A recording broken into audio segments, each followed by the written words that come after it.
Σας καλωσορίζουμε λοιπόν στην παρουσίαση. Ευχαριστούμε πάρα πολύ που μας τιμάτε με την παρουσία σας. Δεν χρειάζεται πολύ μεγάλος πρόλογος. Ό,τι είναι να πούμε θα υποθεί στις εισηγήσεις και μετά ελπίζουμε να ακολουθήσει και μια ωραία συζήτηση. Να αρχίσουμε με την κυρία Ιωάννα Βλάχου, η οποία είναι φιλόλογος, που θα μας εισάγει έτσι στο θέμα μας.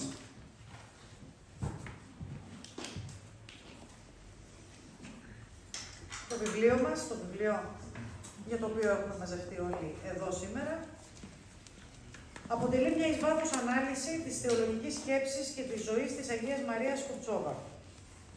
Στο έργο αυτό παρουσιάζονται 5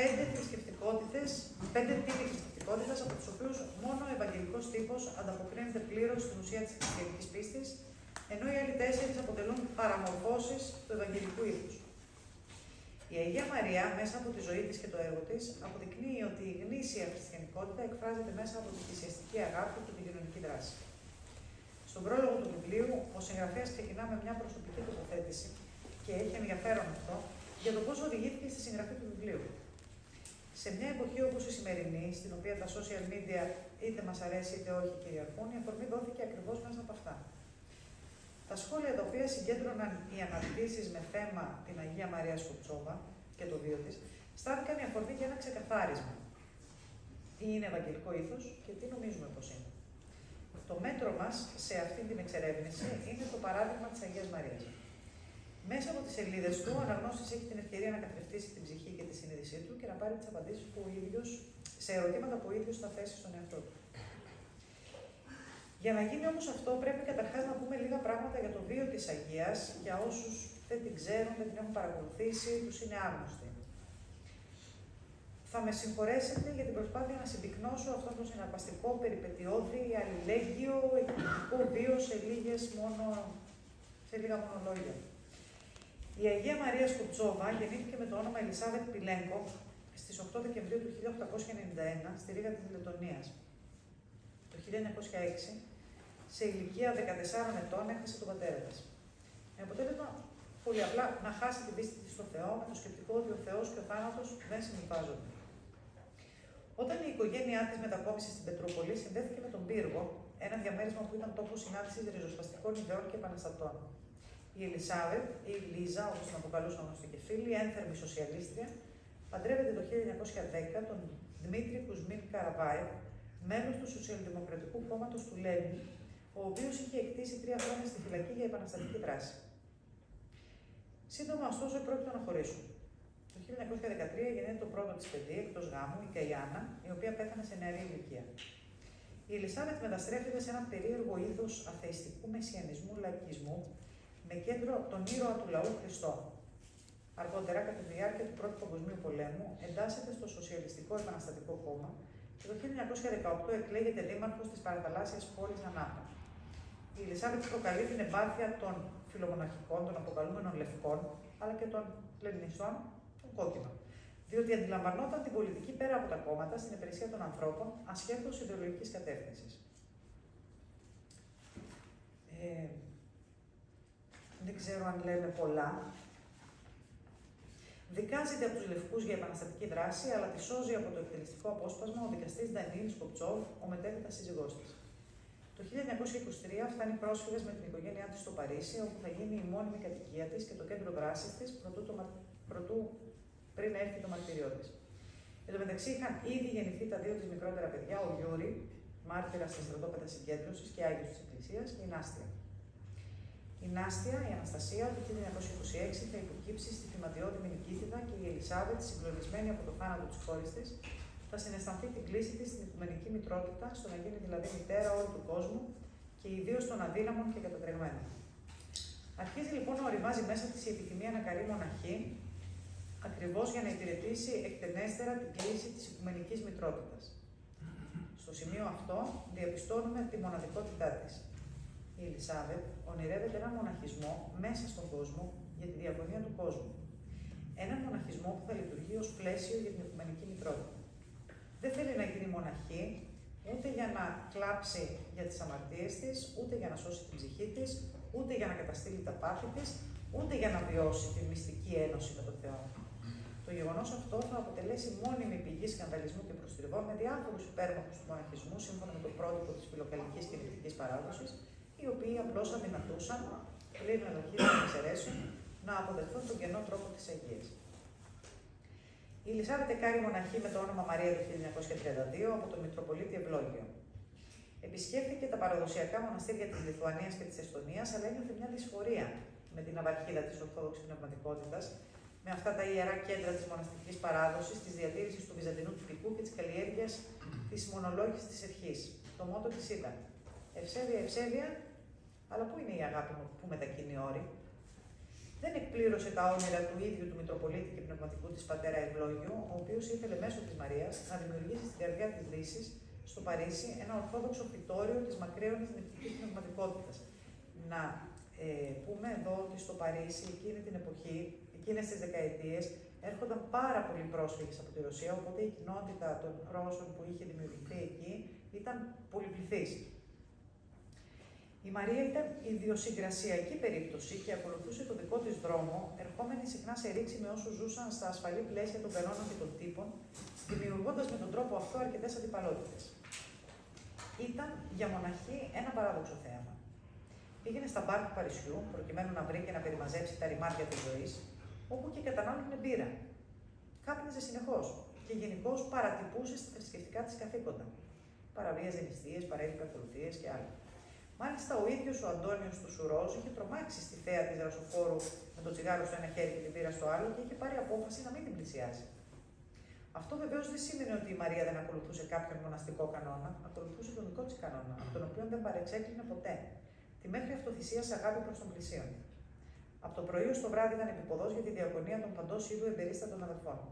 Όποιος κι αν ήταν ο άλλος, η αγκαλιά της ήταν πάντα ανοιχτή. Νίκιαζε σπίτια στο Παρίσι για να φιλοξενήσει ανθρώπους με διάφορα προβλήματα και ανάγκες, τους μαγείρευε, τους έπλαινε, τους παρηγορούσε, τους διασκέδαζε και άκουγε τον πόνο και τη δυστυχία τους. Αυτός ήταν ο μοναστικός της κανόνας.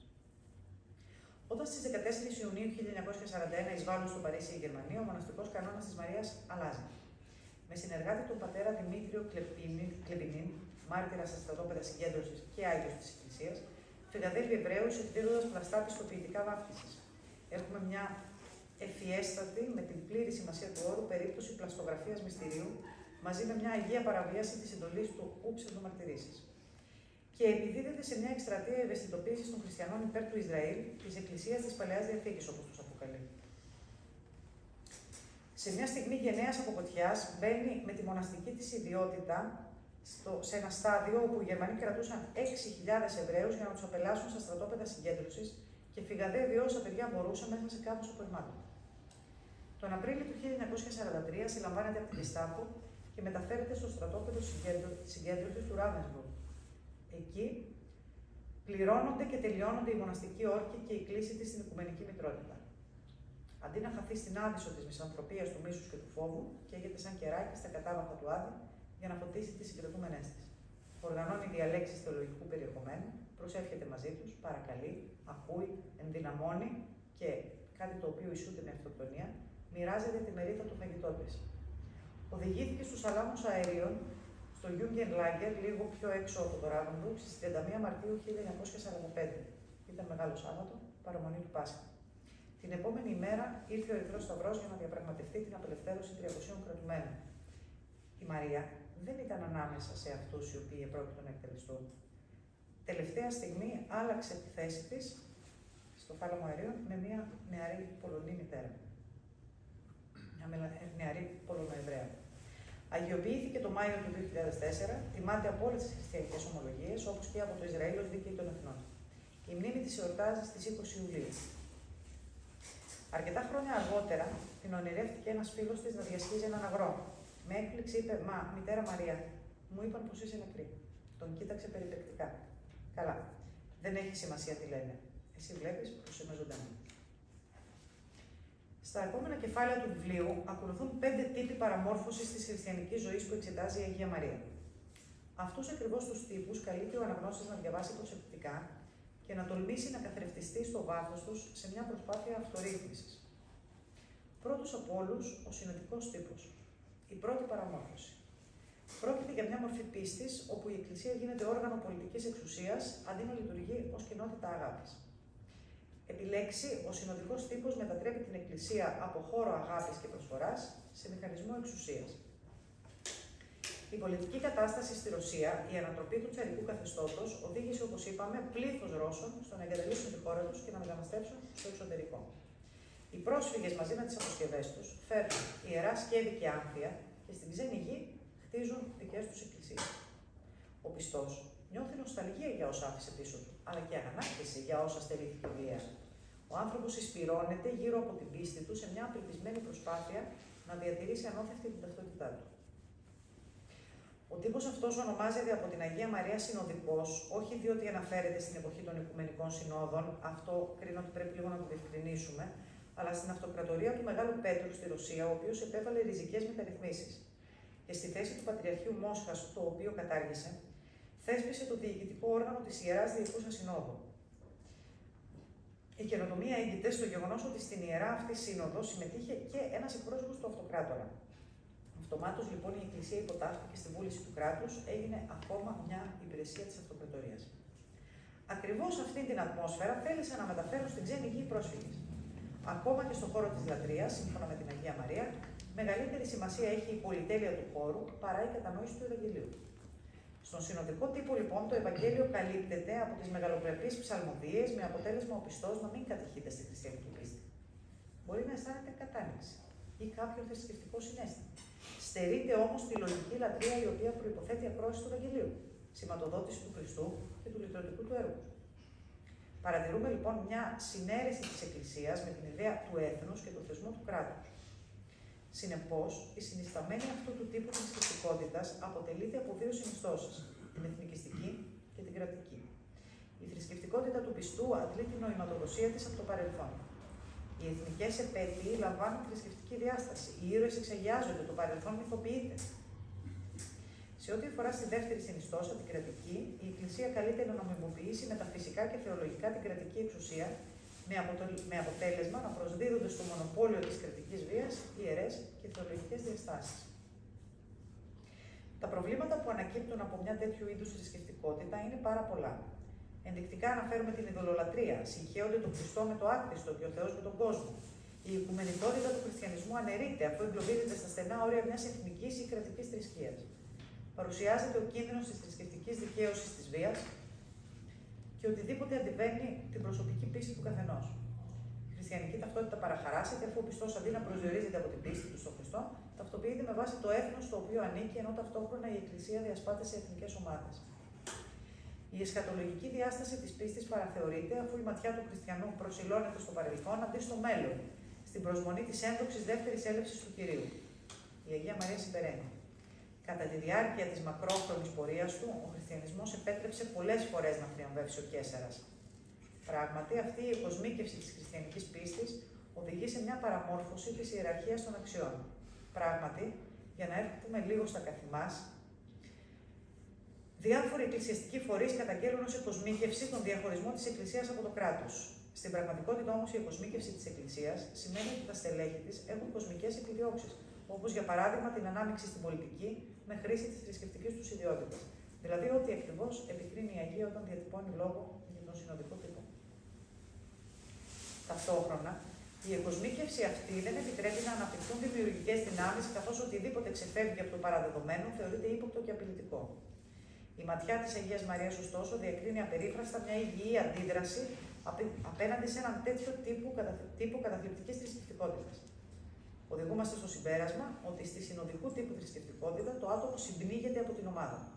Και βέβαια το ζητούμενο δεν είναι να αναπτυχθεί ένας νοσηρού τύπου ατομικισμός, αλλά να γίνει αποδεκτή η ατομικότητα και η καινοτομία, χωρίς η τελευταία να θεωρείται απόκληση από την παράδοση. Καθώς λοιπόν στη συνοδικού τύπου θρησκευτικότητα το άτομο δεν θεωρείται αυτόνομη ύπαρξη, αλλά μέρος ενός ευρύτερου συνόλου, δεν του αναγνωρίζεται το δικαίωμα της ελευθερίας, το αυτεξούσιο το οποίο ούτε ο Θεός δεν παραβιάζει, καθώς θέλει να σχετίζεται με ελεύθερα πλάσματα τα οποία έχουν τη δυνατότητα να ανταποκριθούν ελεύθερα στην αγάπη του. Στην Αγία Μαρία, ωστόσο, ενυπάρχουν το ατομικό και το συλλογικό σε μια αξιοθαύμαστη ισορροπία. Η επαναστατική αντισυμβατικότητά της δεν εμπόδισε τη θυσιαστική της αγάπη προς τον πλησίον. Τέλος, η Αγία Μαρία αναφέρθηκε σε περιπτώσεις όπου οι εθνικοί ήρωες λάμβαναν θρησκευτική χρειά, δημιουργώντας μία κατά τον Ρουσό λαϊκή θρησκεία, η οποία σκοπό έχει να δημιουργήσει ένα αίσθημα ενότητας και κοινής ταυτότητας. Πρόκειται λοιπόν για την αποθέωση της εντοπιότητας εις βάρος της οικουμενικότητας της χριστιανικής πίστης. Και πάλι εδώ όμως έρχεται να μας καλύψει το παράδειγμα της Αγίας, η προσφορά της οποίας δεν γνώριζε σύνορα, εθνικότητες, φυλές και θρησκείες. Ο δεύτερος τύπος παραμόρφωσης ονομάζεται τελετουργικός. Πρότυπό του είναι οι παλαιοί πιστοί της Ρωσίας, οι οποίοι αναλώνονταν σε μια ατέρμονη τυπολατρεία, αιμονή σε ανούσιες λεπτομέρειες, πάρα πολλές λεπτομέρειες αναφέρει το βιβλίο, εδώ αναφέρω μία, το αν μια λιτανία θα ακολουθεί μια συγκεκριμένη πορεία ή όχι. Κατά το συγγραφέα, η τυπολατρεία αυτή δεν είναι τίποτα άλλο παρά ένα μέτρο ελέγχου πάνω στον εαυτό μας και πάνω στο χάος της ανθρώπινης ψυχής.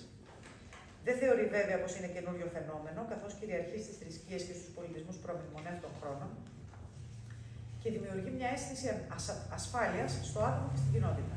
Ο άνθρωπος του τύπου αυτού χωρίζει τα πάντα σε έναν δίπολο, το καλό και το κακό, όπως συμβαίνει σε κάθε ανθρώπινο πλάσμα στην αρχή της ζωής του. Υπερασπίζεται την τάξη και τη σταθερότητα ακριβώς γιατί φοβάται το χάος. Πίσω από αυτό το ζήλο για τα ιερά και τα όσια, ο άνθρωπος φοβάται την απώλεια της ταυτότητάς του και της ψυχικής του συνοχής. Φοβάται να αναγνωρίσει ότι το κακό ελοχεύει και μέσα του. Προτιμά να σκέφτεται ότι είναι έξω από αυτόν, ότι αφορά τους άλλους. Αυτή η σιγουριά διασφαλίζεται ακόμα περισσότερο με την ένταξη του ατόμου σε μια ομάδα. Οδηγούμαστε έτσι σε αυτό που ο πατήρ Βασίλειος Θερμός ονομάζει η θεματοποίηση της Εκκλησίας. Χαρακτηριστικά στο βιβλίο αναφέρεται ότι η θρησκευτικότητα του τελετουργικού τύπου, η προσκόλληση στη λεπτομέρεια, η προσπάθεια για έλεγχο της ανθρώπινης ψυχής αποκτά χαρακτήρα μαγικού τελετουργικού. Πράγματι, η μονότονη αλληλουχία λόγων και κινήσεων δημιουργούν αίσθηση συνέχειας και συνοχής και μια ψευδαίσθηση ελέγχου. Δεν θα αναφερθώ περισσότερα γιατί υπάρχει ο κίνδυνος να επισέλθουμε στις αρμοδιότητες της δεύτερης εισήγησης, αλλά θα απομονώσουμε το χαρακτηριστικό αυτός που θρησκεύει μαγικά προσπερνά τον ζωντανό Θεό. Βασίζεται στην ασφάλεια της διαδικασίας, ενώ ο πιστός του ζωντανού Θεού βασίζεται στη διαβεβαίωσή του ότι θα είναι πάντοτε πιστός στη διαθήκη με το λαό του. Γνωρίζει κάθε λεπτομέρεια της λειτουργικής ζωής. Οχυρώνεται πίσω από το τελετουργικό, αγανακτεί στην παραμικρή παράληψη ή προσθήκη και σπαταλά τεράστια ενέργεια προκειμένου να κρατάει ισορροπία. Η Αγία Μαρία επισημαίνει ότι για τέτοιες προσωπικότητες η θυσιαστική αγάπη είναι πέρα από τις δυνάμεις τους, γιατί το ζητούμενό τους είναι η ασφάλεια. Και η ασφάλεια έρχεται με έναν εγκλωβισμό. Η θυσιαστική αγάπη όμως την εφάρμοσε η Αγία στη ζωή της, απαιτεί ελευθερία και είναι έκφραση ελευθερίας. Επιπλέον, ο τελετουργικός τύπος, αναζητώντας την κατάνοιξη μέσα στην ατμόσφαιρα και στο τυπικό, εξοβελίζει τη λογική. Δεν θεωρεί πρωταρχική σημασία στη συμμετοχή του νου στη λατρεία. Δεν δίνει χώρο στον εαυτό του τη στιγμή που ο ίδιος ο Θεός αφήνει χώρο για να υπάρξει ο άνθρωπος. Τέλος, η τελετουργική θρησκευτικότητα έχει ακόμα μια πλευρά. Επιζητά έναν ηγέτη καθοδηγητή που να υπαγορεύει τρόπους αγώνα, συμπεριφοράς, ομιλίας, ακόμα και σκέψης. Ο άνθρωπος προσκολλημένος σε νηπιακό πνευματικό στάδιο ανάπτυξης καλλιεργεί άμυνες που τον εμποδίζουν να οριμάσει. Μετακυλεί την ευθύνη της πνευματικής του ανάπτυξης σε έναν άνθρωπο πέρα από αυτόν.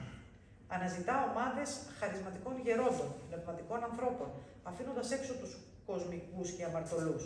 Με αυτόν τον τρόπο, όπως λέει χαρακτηριστικά η Αγία Μαρία, το χάος της ανθρώπινης ψυχής τελικά ονομάζεται. Η ψυχή οδηγείται σε κατανεμημένα κλουβιά. Η Εκκλησία μεταβάλλεται σε οργάνωση που δίνει ακριβείς οδηγίες στα μέλη της, χωρίς αυτά να χρειάζεται να αναλάβουν το ρίσκο της ζωής τους. Ακόμα και στο τι θα φορέσουν, πώς θα ακτενιστούν, αν επιτρέπεται ή όχι να καλοπιστούν κλπ.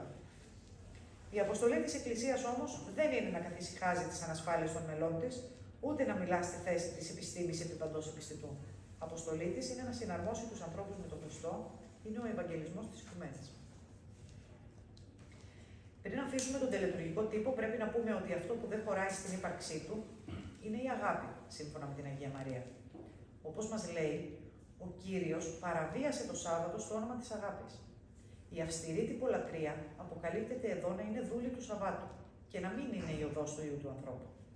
Η αγάπη του Χριστού αντικαθίσταται με την τήρηση του Σαββάτου. Στην τυπολατρεία δεν χωρά ούτε το Άγιο Πνεύμα. Κλεισμένος μέσα στο κέλυφός του, ο άνθρωπος εκτελεί το τυπικό με κάθε λεπτομέρεια, αλλά δεν μπορεί να εξαναγκάσει το πνεύμα να ενεργήσει. Το Άγιο Πνεύμα δρά διακριτικά στην ελευθερία του ανθρώπου. Ο τύπος όμως καλύπτει αυτή την ελευθερία και η διακριτική πνοή του πνεύματος δεν ζωογονεί τη ζωή του Χριστού.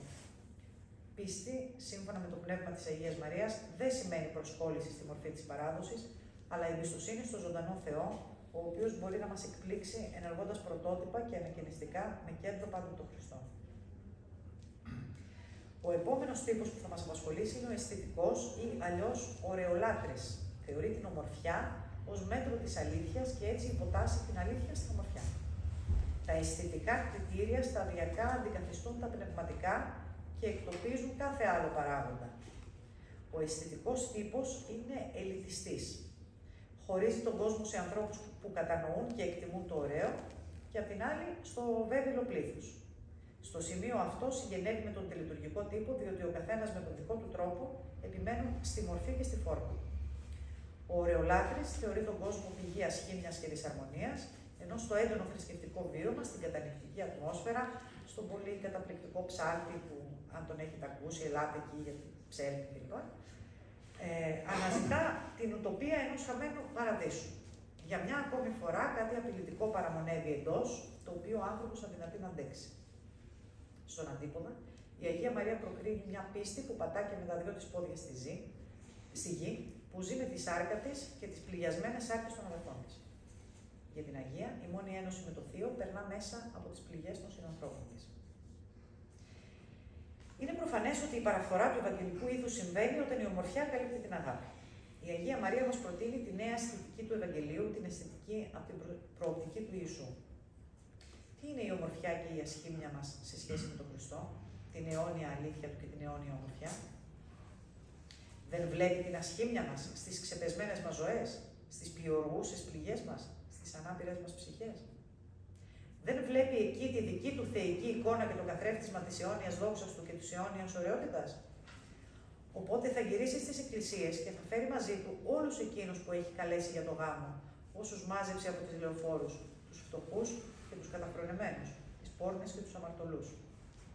Για την Αγία Μαρία, η απελευθέρωση του ανθρώπου αρχίζει από το να βλέπει στον άλλο την εικόνα του Χριστού. Αυτή είναι η απελευθερωτική αισθητική του Ευαγγελίου, η οποία ταυτόχρονα είναι και η πιο βαθιά ανθρωπολογική πρόταση του χριστιανισμού. Ο άλλος, όποιος και αν είναι, σε όποιο βάραθρο αμαρτίας και να έχει πέσει, δεν πάβει να είναι στην ουσία του μια εικόνα του Θεού. Τέταρτος, ο ασχετικός τύπος. Μετά από μια εκτεταμένη παρουσίαση ιστορικών στοιχείων σχετικά με τον μοναχισμό, προχωρούμε στη σκιαγράφηση του ασχετικού τύπου. Η Αγία Μαρία θεωρεί τον ασκητισμό ως βασικό χαρακτηριστικό του ανθρώπινου πνεύματος. Αξιολογεί τον ασκητισμό θετικά, θεωρώντας τον αναγκαία συνθήκη όχι μόνο για τη θρησκευτική ζωή, αλλά για μια ζωή πέρα από τη σφαίρα της επιβίωσης και διαιώνισης του ίδιου. Ωστόσο, με τη διεισδυτική της ματιά, διακρίνει έναν ειδικού τύπου ασκητισμό. Η ειδοποιώς διαφορά για την Αγία δεν έγκυται στις μεθόδους, αλλά στον εσωτερικό σκοπό και στο κίνητρο κάθε ανθρώπου που αποφασίζει να διαλέξει αυτόν τον δρόμο. Διαπιστώνει λοιπόν σε αυτήν την ειδικού τύπου ασκητική προσπάθεια ότι το ζητούμενο είναι η επιβολή πάνω στη φύση μας, η αίσθηση υπεροχής που μας δίνει κάτι τέτοιο. Υπό το φόβο της φθοράς, ο άνθρωπος προσπαθεί να επιτύχει ένα είδος παντοδυναμίας. Είναι προφανές ότι αυτός ο δρόμος οδηγεί σε μια αδυναμία στροφής προς τον Θεό ως εξής, θεωρώντας στόχο του να νεκρώσει την επιθυμία, η οποία διαφοροποιεί τον άνθρωπο από τα υπόλοιπα έμβια όντα, πάβει να αναζητά τον άλλον. Χωρίς την επιθυμία δεν υπάρχει κίνηση προς τον άλλον, άρα ούτε κίνηση προς τον Θεό. Στην ενότητα αυτή αξίζει ιδιαίτερη αναφορά σε μια από τις πιο ανατρεπτικές στιγμές της θεολογίας της Αγίας Μαρίας. Η ίδια διακρίνει μια σύγκρουση στην προσπάθεια της ουσιαστικής κατανόησης του σκοπού της χριστιανικής ζωής. Αναφέρεται στην πεποίθηση ότι ο σκοπός της ζωής ενός χριστιανού είναι η σωτηρία της ψυχής του. Η Αγία Μαρία θεωρεί ότι αυτή η αντίληψη απέχει από τη χριστιανική θεώρηση περισσότερο από όσο απέχουν οι ανατολικές θρησκείες. Ο άνθρωπος, έχοντας ως στόχο τη σωτηρία της ψυχής του, της δικής του ψυχής, μπορεί να είναι ελεήμων, να επισκέπτεται τους αρρώστους, μπορεί να προσφέρει την αγάπη του στους ανθρώπους, όχι από αυταπάρνηση και θυσιαστική αγάπη, αλλά σαν άσκηση, προκειμένου να σώσει τη δική του ψυχή. Καταλήγει λοιπόν στο συμπέρασμα πως μια τέτοια ασκητική αυταπάρνηση του κόσμου είναι μια λεπτότατη μορφή εγωισμού, μια απρεπής πράξη αυτοσυντήρησης. Ο άλλος άνθρωπος μετατρέπεται αυτόματα σε μέσον του δικού μου πνευματικού πλουτισμού. Πνευματικό εγωκεντρισμό όμως διακρίνει η Αγία Μαρία και στο ζήτημα της αυτομεμψίας, παρόλο που αυτή θεωρείται μεγάλη αρετή στην ασκητική παράδοση. Όταν ο άνθρωπος κλείνεται στον εαυτό του, αναμασώντας συνεχώς τις αποτυχίες και τα λάθη του, τότε λαμβάνει χώρα μια μοναδική διαδικασία αυτοδηλητηρίασης μέσω πνευματικών αξιών, η οποία οδηγεί σε ολοσχερή πνευματικό θάνατο. Ο χριστιανισμός από μήνυμα χαράς και νίκης κατά του θανάτου και της αμαρτίας, καταλήγει να ταυτίζεται με μια ζωή μες στη μαυρίλα, τη μιζέρια και την αέναη ενασχόληση με τις αμαρτίες του. Η Αγία Μαρία οραματίστηκε έναν μοναχισμό προσαρμοσμένο στα δεδομένα της εποχής του, συνταγμένο πλήρως με τα προτάγματα του Ευαγγελίου, απαλλαγμένο από την τυπολατρεία, την αιμονή σε νεκρούς τύπους και σχήματα που δεν εξυπηρετούν κάτι το ουσιαστικό. Με περισσότερη αγάπη, περισσότερη ταπείνωση, περισσότερη ανάγκη να παραμείνουμε στην πίσω αυλή του κόσμου, να αναπνέουμε το μολυσμένο αέρα του κόσμου, να πεινάμε για πνευματική τροφή και να μοιραζόμαστε όλα αυτά τα βάρη και όλου του κόσμου την αγωνία μαζί με τους άλλους. Να αλαφραίνουμε για χάρη τους το ζυγό τους. Ο μοναχός, σύμφωνα με το όραμα της Αγίας, πρέπει να είναι μέσα στον κόσμο, διότι δεν υπηρετεί τον εαυτό του, αλλά τον πλησίον του, στο όνομα της αγάπης του Χριστού και όχι στο όνομα της σωτηρίας της δικής του ψυχής, τη στιγμή που ο υπόλοιπος κόσμος υποφέρει. Ο Χριστός εμπιστεύτηκε τον κόσμο στην Εκκλησία. Κατά συνέπεια, η Εκκλησία θα λογοδοτήσει στον Χριστό για την αποστολή της στον κόσμο. Αν η Εκκλησία στρέψει τα μάτια της μακριά από τον κόσμο, στρέφει τα μάτια της μακριά από τον Χριστό και δεν μένει πιστή στην ταυτότητά της. Αν οι παραπάνω 4 τύποι αποτελούν κατά την Αγία Μαρία αποκλίσεις και παραμορφώσεις του Ευαγγελικού ήθους, υπάρχει ο Ευαγγελικός τύπος, ο οποίος διασώζει τα κριτήρια της χριστιανικότητας. Η Αγία παρουσιάζει την Ευαγγελική οδό ως μια επιθυμία να εκχριστιανιστεί ολόκληρη η ζωή του ανθρώπου. Αυτόν τον εκχριστιανισμό τον ορίζει με τα λόγια του Αποστόλου Παύλου: «Ζω δε ουκέτι εγώ, ζει δε εν εμεί Χριστός». Το κάθε κίνημα της ψυχής μου, η κάθε μου προσέγγιση στον Θεό, στους άλλους ανθρώπους, στον κόσμο, καθορίζεται από το πόσο αυτή καθρεπτίζει την εικόνα του Θεού που βρίσκεται μέσα μου.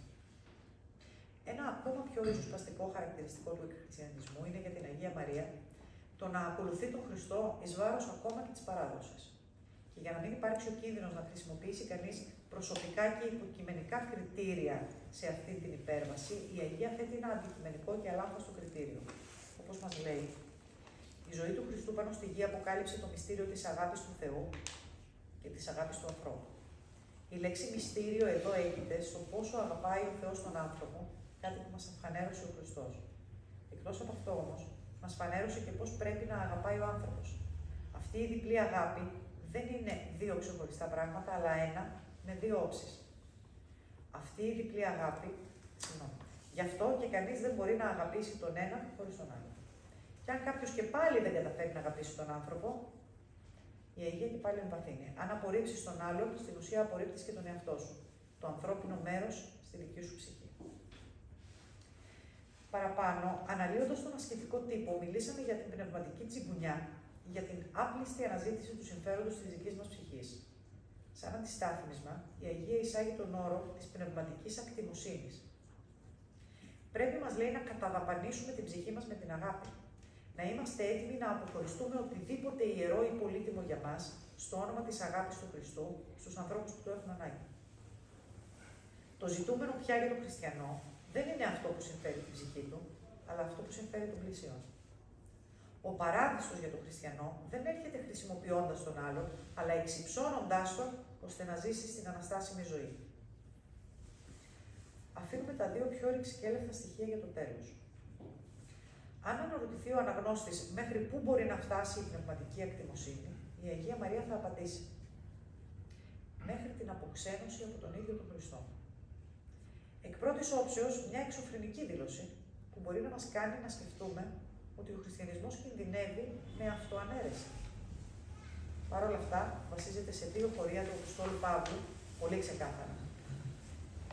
Στο «Ζω δε ουκέτι εγώ, ζει δε εν εμεί Χριστός», που αναφέρθηκε και πρωτήτερα από την προς Γαλάτας επιστολή, αλλά και στο ακόμα πιο ριζοσπαστικό, «Ευχόμην γάρ εγώ αυτός, ανάθεμα είναι από του Χριστού υπέρ των αδελφών μου», όπως αναφέρει στην προς Ρωμαίους.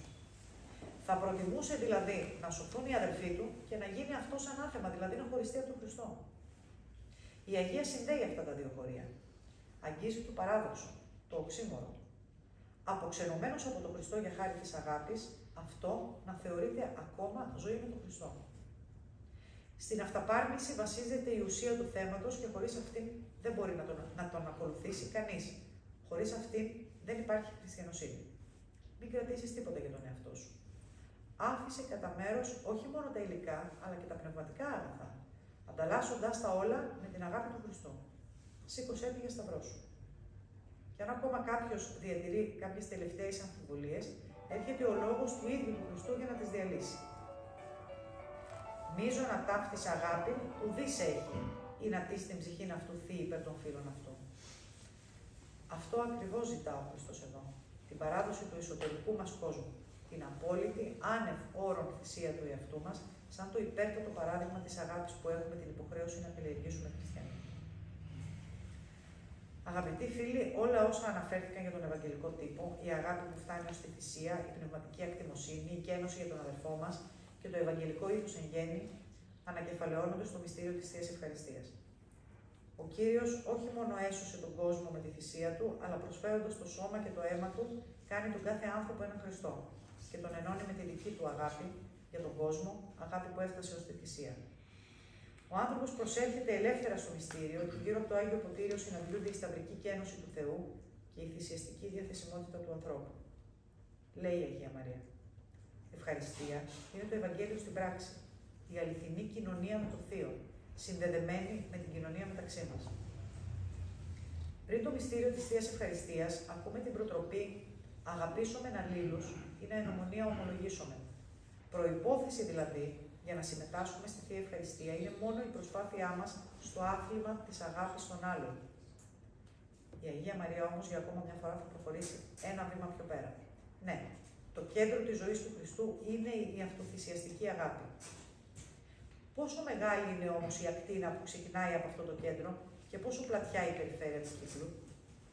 Ολόκληρος ο κόσμος, διακηρύττει η Αγία Μαρία, γίνεται το μοναδικό θυσιαστήριο του μοναδικού ναού και για αυτήν την παγκόσμια λειτουργία πρέπει να προσφέρουμε τις καρδιές μας σαν ψωμί και σαν κρασί για να μεταμορφωθούν μέσα από την αγάπη του Χριστού, ώστε εκείνος να γεννηθεί μέσα τους.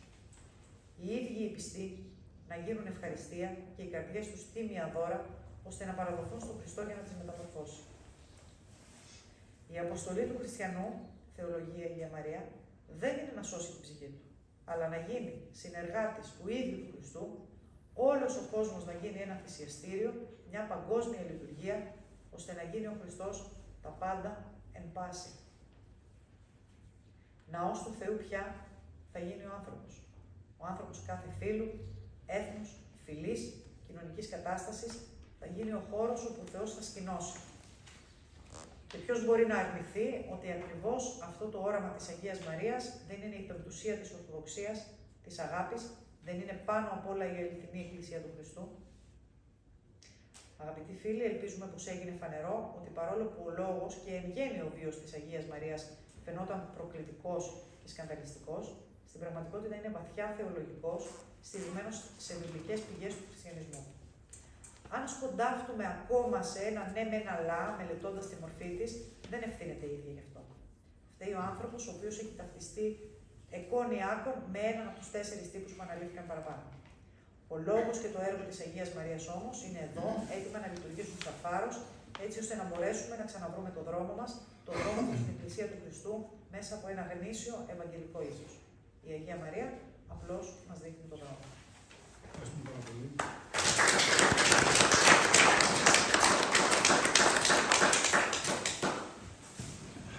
Θαυμάσια εισαγωγή, πραγματικά έδωσε τα πιο σημαντικά και το πλαίσιο το βιωματικό, αλλά και τα πιο σημαντικά στοιχεία που τονίζει η Αγία Μαρία. Να περάσουμε τώρα στον Μιχάλη Καμινέλη, δάσκαλο και φοιτητή ψυχολογίας. Γνωστός Γιάννης Παλιάρα στο παιδαγωγικό. Λοιπόν, καλησπέρα. Πραγματικά πάρα πολλά τα θέματα που ανοίξανε. Ευχαριστώ τον Αντρέα. Θα ήθελα κάτι προσωπικό να πω ότι όλες αυτές οι σκέψεις του Αντρέα είχα την τιμή να τις ζήσω μέσα από τα χρόνια, όσο σιγά σιγά καταστάλαζε στην σκέψη του, τη θεολογική, τη φιλοσοφική. Γενικότερα είναι το απόσταγμα αυτά τα βιβλία Και ας μου επιτρέψει ο Αντρέας να νιώθω ότι έχω βάλει έστω ένα απειροελάχιστο λιθαράκι με όλες αυτές τις κουβέντες, όλες αυτές τις συζητήσεις τόσα χρόνια. Λοιπόν, ο Αντρέας μου ζήτησε να μιλήσω πιο προσωπικά στην παρουσίαση αυτή και εφόσον η Ιωάννα κάλυψε το βιβλίο, μπορώ να πω πολύ έτσι, τα βασικά τα πήρε όλα, θα μιλήσω πιο προσωπικά και πιο βιωματικά.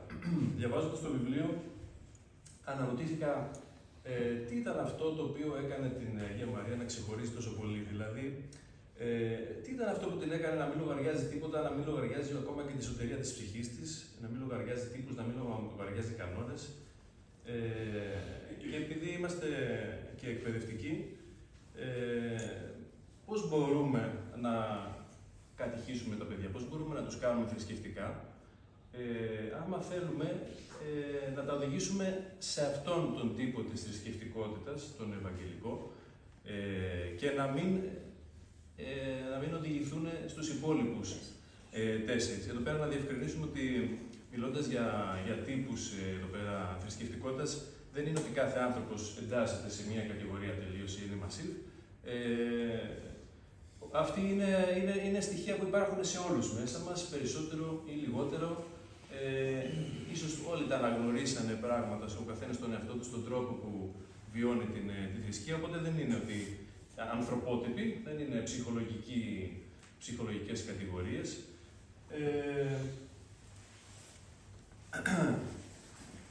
Φέτος, επειδή ανέλαβα να κάνω θρησκευτικά στα παιδιά μετά από χρόνια και βρέθηκα μπροστά σε αυτό το δίλημμα, πώς να τους κάνω φέτος θρησκευτικά, αυτό το βιβλίο μου έδωσε λοιπόν κάποιες πολύ ωραίες αφορμές να το σκεφτώ. Θα το κάνουμε λίγο πιο έτσι, βιωματικό. Θα πάρω ένα συγκεκριμένο παράδειγμα από ένα μάθημα φέτος που κάναμε με τα παιδιά. Ήταν η παραβολή του Καλού Σαμαρίτη. Το διαβάζω πολύ περιληπτικά.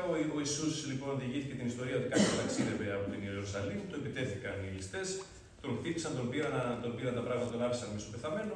Στη συνέχεια πέρασε ο ιερέας του ναού της Ιερουσαλήμ, τον είδε, τον προσπέρασε, πέρασε και ένας εργάτης πάλι του ναού, τον προσπέρασε και αυτός, παρόλο που ήταν τραυματισμένος, και πέρασε και ένας Σαμαρίτης, ο οποίος τον περιέδαψε, τον πήρε, τον πρόσεξε, τον πήγε στο πανδοχείο, πλήρωσε κιόλας ο Σαμαρίτης αυτός στο πανδοχείο.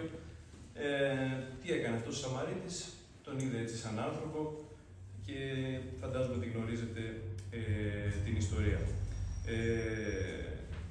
Ο Ιησούς τελείωσε την ιστορία και είπε: σας γίνει παράδειγμα, αυτός ο Σαμαρίτης κάνει και εσείς το ίδιο. Λοιπόν, μιλώντας λοιπόν στα παιδιά, παιδιά εδώ πέρα τι γνώμες έχετε για αυτή την ιστορία, για τον Σαμαρίτη και το πώς φέρθηκε, τι θα κάνατε, με ποιανό το μέρος είστε. Από τα 15-20 παιδιά είναι και ο συνάδελφος εδώ πέρα στην τάξη του, οπότε θα τα ακούσει κιόλας. Άκουσα απαντήσεις ότι είμαστε με τον Σαμαρίτη, μπράβο στον Σαμαρίτη, έτσι πρέπει να φερόμαστε, πρέπει να είμαστε καλοί Σαμάριτες στη ζωή μας. Αυτός είναι ο σωστός τύπος. Μου μιλήσανε για την αγάπη, μου μιλήσανε ότι αυτό είναι πολύ κοντά στον πλησίον. Και εκεί πέρα τους λέω, συγγνώμη, δηλαδή εγώ και εσείς όταν βλέπουμε κάποιον άνθρωπο άστεγο στον δρόμο, σταματάμε όλοι και τον βοηθάμε. Εκεί πέρα αρχίσανε τα παιδιά και τους λέω εγώ, παιδιά, δεν βοηθάω, θα το παραδεχτώ, τους λέω ανοιχτά. Όταν βλέπω κάποιον άστεγο στον δρόμο, δεν τον βοηθάω, γιατί να τον βοηθήσω. Δεν νιώθω άνετα να τον βοηθήσω. Κουβέντα στην κουβέντα, λοιπόν, άρχισε να φαίνεται, τα παιδιά φύγανε από αυτό που ήθελα να ακούσω και μου είπανε αυτό που νιώθανε. Οι απαντήσεις λοιπόν ήταν ότι είναι βρώμικος,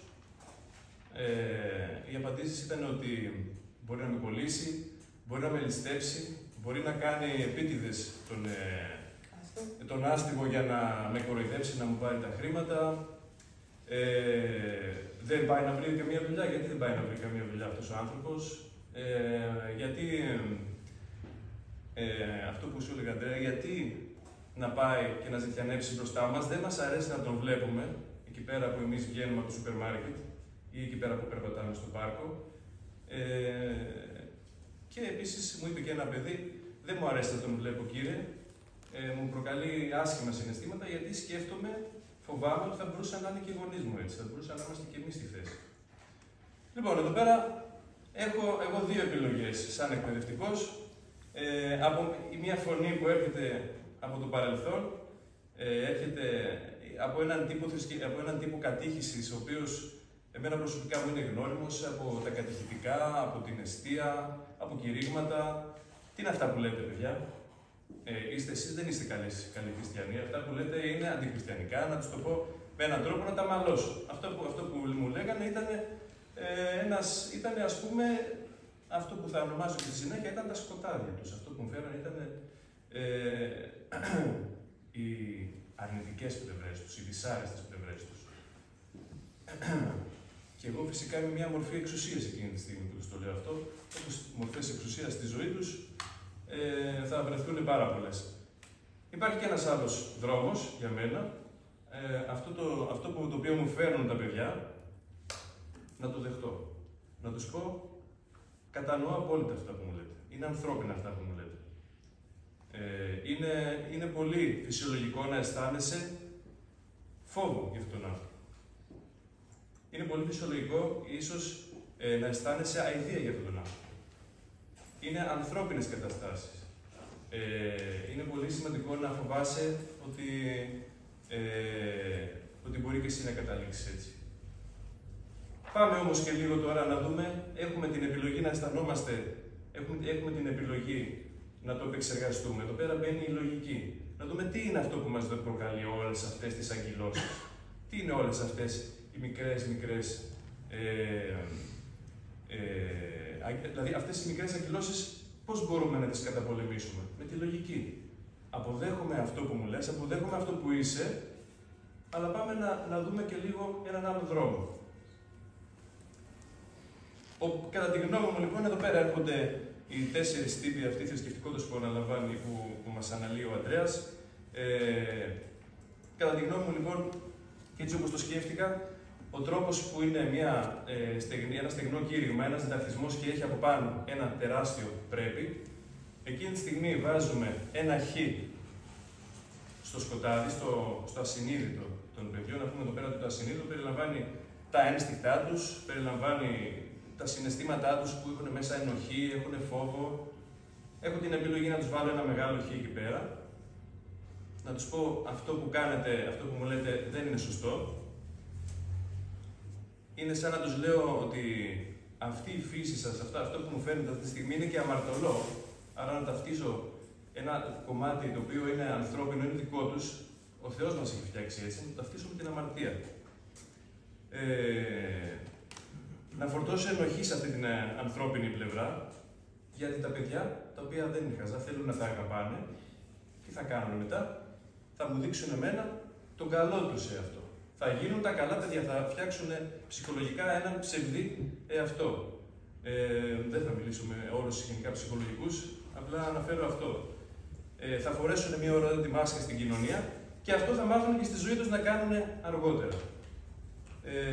Τι συμβαίνει όμως, και αυτό δεν το κάνει μόνο η δάσκαλο. Η δάσκαλο το κάνει ο πνευματικός, αργότερα μπορεί να το κάνουν οι γονείς, μπορεί να το κάνει η εξουσία και στην τελική έτσι θα βλέπουν και τον Θεό απέναντι. Έτσι θα αντιμετωπίζουν και τον Θεό. Σαν ένα όν που τους υποβάλλει απαγορεύσεις και πρέπει.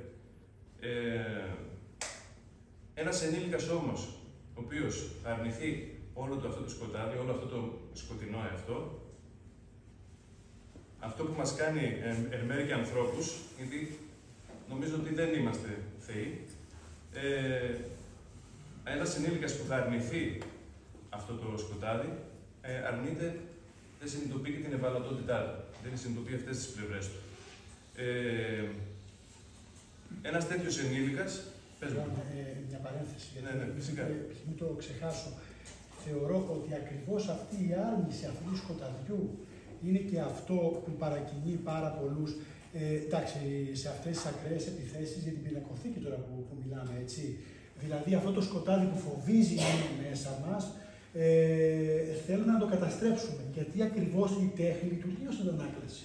Και ο καθένας δηλαδή που ταυτίζεται έτσι με την τέχνη, φοβάται ακριβώς αυτό. Αυτή την αντανάκλαση δηλαδή του σκοταδιού και θέλει να το καταστρέψει αυτό, να μην το βλέπει. Και μιλάμε και για μια αδυναμία να ερμηνεύσει αλλιώς τα πράγματα. Όχι αυτό είναι, όχι με προσβάλλεις, όχι εκείνο και εκείνο. Και εδώ πάρα πολύ εμβόλυμο, γιατί ακριβώς όλα αυτά τα βιώνουμε στις μέρες μας, που οι εποχές σιγά σιγά γίνονται όλο και πιο κλειστές και οι νοοτροπίες γίνονται και όλο πιο ακροδεξιές και περίεργες, έτσι. Συνέχισε. Ναι, σωστά, συμφωνώ. Έλεγα λοιπόν ότι όλο αυτό το σκοτάδι περιλαμβάνει και την ευάλωτη πλευρά. Περιλαμβάνει αυτό το οποίο επί της ουσίας είναι η έλλειψή μας σαν άνθρωποι. Είναι μια στοιχειώδης έλλειψη.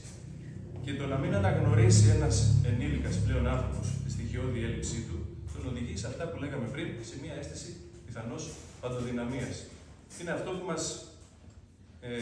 μας κάνει τελικά να μην μπορούμε να ανοιχτούμε στον πλησίο, στον συνάνθρωπο, μην αναγνωρίζοντας αυτή την έλλειψή μας.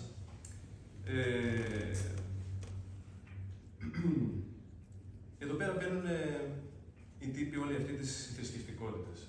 Δηλαδή, και ο συνοδικός τύπος, δηλαδή, το προκειμένου να αντιμετωπίσω αυτό το τραύμα στην ουσία που έχει δημιουργηθεί μέσα μου, γιατί είναι τραυματικό να μην έχουν αγαπήσει όλες τις πλευρές μου, να μην μου έχουν επιτρέψει να εμφανίσω όλες μου τις πλευρές τις ανθρώπινες, αυτό δημιουργεί ένα βαθύ τραύμα στον άνθρωπο. Επομένως, η θρησκεία, δηλαδή η πίστη, ο τρόπος θρησκευτικότητας, αντί να είναι μια εξύψωση, μια μορφή ελευθερίας του ανθρώπου, στρέφεται στον εαυτό. Δεν ανοίγεται στον συνάνθρωπο, δεν ανοίγεται στον Θεό, στρέφεται πίσω στον εαυτό. Άρα η θρησκευτικότητα γίνεται μια άμυνα, γίνεται μια εγωπροστατευτική λειτουργία. Για παράδειγμα, ο πρώτος τύπος, ο συνοδικός τύπος, έχω μια προσκόλληση στην παράδοση, έχω μια προσκόλληση στα ήδη δεδομένα, γιατί αυτό μου δημιουργεί μια μεγάλη ασφάλεια, δεν μπορώ να ανοιχτώ σε κάτι καινούριο. Το ίδιο και στον δεύτερο τύπο, ο τυπολάτρης είναι ικανός να κολλήσει ακριβώς στις λεπτομέρειες στον τύπο. Η θρησκεία γίνεται, η πίστη γίνεται μια αυτοαπασχόληση με τους τύπους αυτούς θρησκευτικότητας. Είναι, όπως λέει και ο Ανδρέας μέσα στο βιβλίο, ένας τρόπος να βάλεις τάξη στο χάος. Φυσικά, το κακό, επειδή δεν μπορούμε να το αποδεχτούμε μέσα μας, το προβάλλουμε στους άλλους ανθρώπους, οι άλλοι άνθρωποι γίνονται η απειλή, γίνονται απειλητικό, τοξική που λέμε σήμερα, που ακούγεται πάρα πολύ, όλοι είναι τοξικοί, εκτός από εμάς, φυσικά. Το διαφορετικό γίνεται απειλητικό και εδώ πέρα έρχεται η μεγάλη δυσκολία σύναψης μιας ψυχικής σχέσης με τον άλλο και με τον Θεό. Η θρησκεία, όπως είπα, η πίστη είναι μια φιλαυτία, έτσι δεν είναι ο θρησκευτικός όρος. Από την άλλη, και θα πάω λίγο πιο γρήγορα εδώ πέρα, υπάρχει και η δυνατότητα, αντί να, είπαμε, να βάλω ένα χ σε αυτό που μου έφεραν τα παιδιά, να αποδεχτώ. Να τους πω ότι, ξέρετε κάτι, δεν είστε κακά παιδιά επειδή μου τα λέτε αυτά τα πράγματα, μπορείτε να μου τα πείτε όλα αυτά. Και να χρησιμοποιήσουμε μια πολύ παρεξηγημένη έννοια, νομίζω, στη θρησκεία και τη λογική. Να χρησιμοποιήσουμε τη λογική μας, όλο αυτό το σκοτάδι να το φέρουμε στην επιφάνεια, να το επεξεργαστούμε. Να γίνει μια επεξεργασία. Τι κάνεις με αυτόν τον τρόπο, τι κάνεις? Συμφιλιώνεσαι με τον εαυτό σου, γιατί κάποιος σε έχει δει ολόκληρο. Και εδώ πέρα θα μου επιτρέψετε να διαβάσω ένα κομμάτι που μου άρεσε πάρα πολύ από το βιβλίο, της ίδιας της Αγίας Μαρίας. Λέει, αν αφαιρέσεις την αγάπη για τον άνθρωπο, τότε καταστρέφεις τον άνθρωπο, διότι με το να μην τον αγαπάς, τον απορρίπτεις, τον μειώνεις σε ένα μη όνο. Και πλέον δεν έχεις έναν δρόμο που να οδηγεί στη γνώση του Θεού. Έτσι ο Θεός καταντάει αληθινά αποφατικός, έχοντας μονάχα αρνητικά χαρακτηριστικά ιδιώματα. Ο Θεός γίνεται αληθινά πρόσιτος στην ανθρώπινη ψυχή σου, γιατί απορρίπτοντας τον άνθρωπο, απέρριψες και αυτό που είναι το ανθρώπινο μέρος στη δική σου ψυχή. Παρόλο που η ανθρωπινότητά σου ήταν η εικόνα του Θεού μέσα σου και η μόνη ατραπός με την οποία θα μπορούσες ποτέ να αντικρίσεις και το πρωτότυπο με επικεφαλαίο. Είναι λοιπόν νομίζω σημαντικό κάποιος να σε δει, ένα βλέμμα να υπάρχει που θα σε δει ολόκληρο, θα σε δει για αυτό που είσαι και όχι για αυτό που θέλει να είσαι. Ένας δάσκαλος, μια κοινωνία, άρα και ένας Θεός που με αγαπάνε μάλλον τελικά και με αγαπάνε ολόκληρο. Επομένως, αναγνωρίζω την έλλειψή μου σε αυτή την περίπτωση, αναγνωρίζω ότι είμαι ελλειπής, ότι είμαι ανθρώπινος, ότι είμαι τρωτός και εδώ πέρα γεννιέται άλλη μια παρεξηγημένη έννοια, η επιθυμία. Έχω επιθυμία να έρθω σε επαφή με τον συνάνθρωπό μου. Γιατί πλέον δεν είμαι παντοδύναμος, δεν είμαι κλεισμένος στο καβούκι μου. Έχω την επιθυμία να ανοιχτώ στον συνάνθρωπο.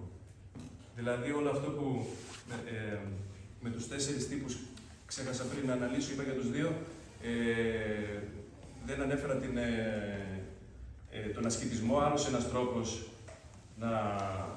να νιώσω την παντοδυναμία, να νιώσω δυνατός να ελέγξω τη φύση μου και φυσικά το κάλος, την αποθέωση του κάλους. Πόσο και αυτό έτσι συμβολικό, ότι η ομορφιά, αλλά το σκοτάδι, μάλλον το σκοτάδι είναι τζιζ.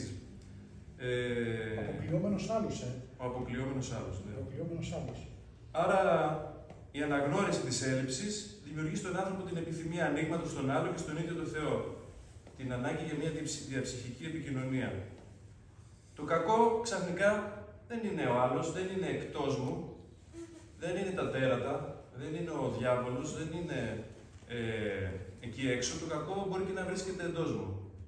Και ξέρετε κάτι, μπορεί και να το αγαπάω κιόλας. Γιατί η ανθρώπινη φύση, το ανθρώπινο ασυνείδητο που περιλαμβάνει την επιθετικότητα, περιλαμβάνει τη σεξουαλικότητα, είναι και οι ανάγκες, οι κινητήριοι μοχλοί της ανθρώπινης ύπαρξης. Αυτά είναι που μας κάνουν και να μπορούμε να έχουμε αυτή την όρεξη για ζωή. Άμα αυτά τα καταπιέσουμε και τα απαρνηθούμε, χάνουμε και αυτή την όρεξη για ζωή. Υπάρχει λοιπόν το κακό μέσα, αλλά δεν είμαι αμαρτωλός επειδή έχω το κακό μέσα μου.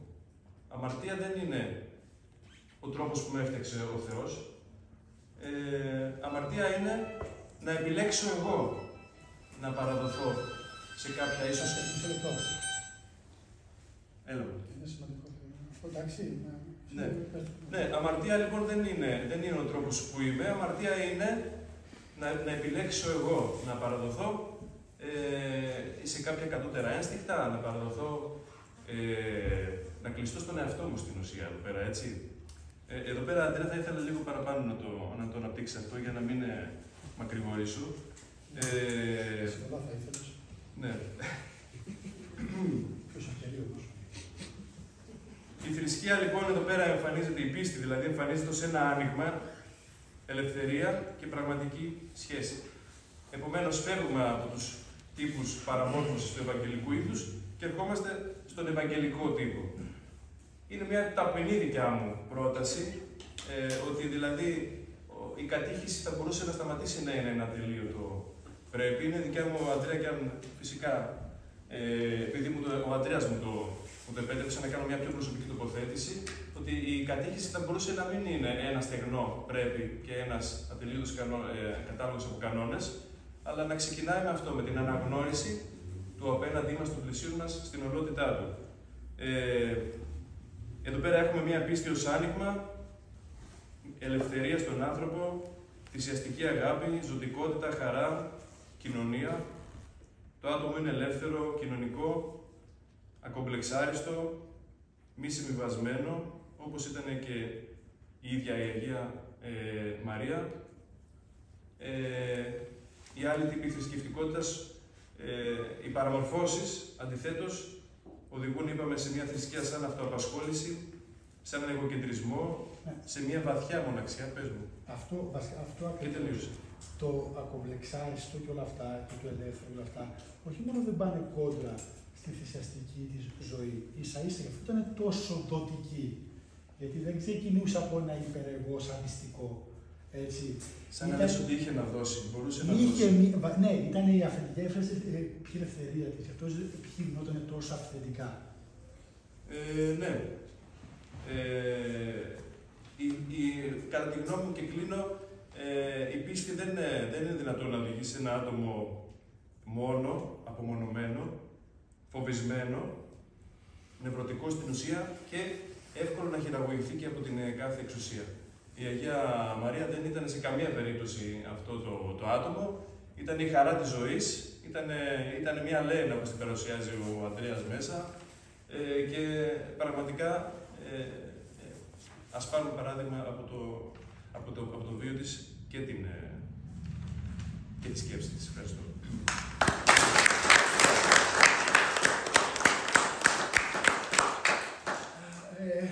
Ευχαριστώ πάρα πολύ, Μιχάλη, ειλικρινά.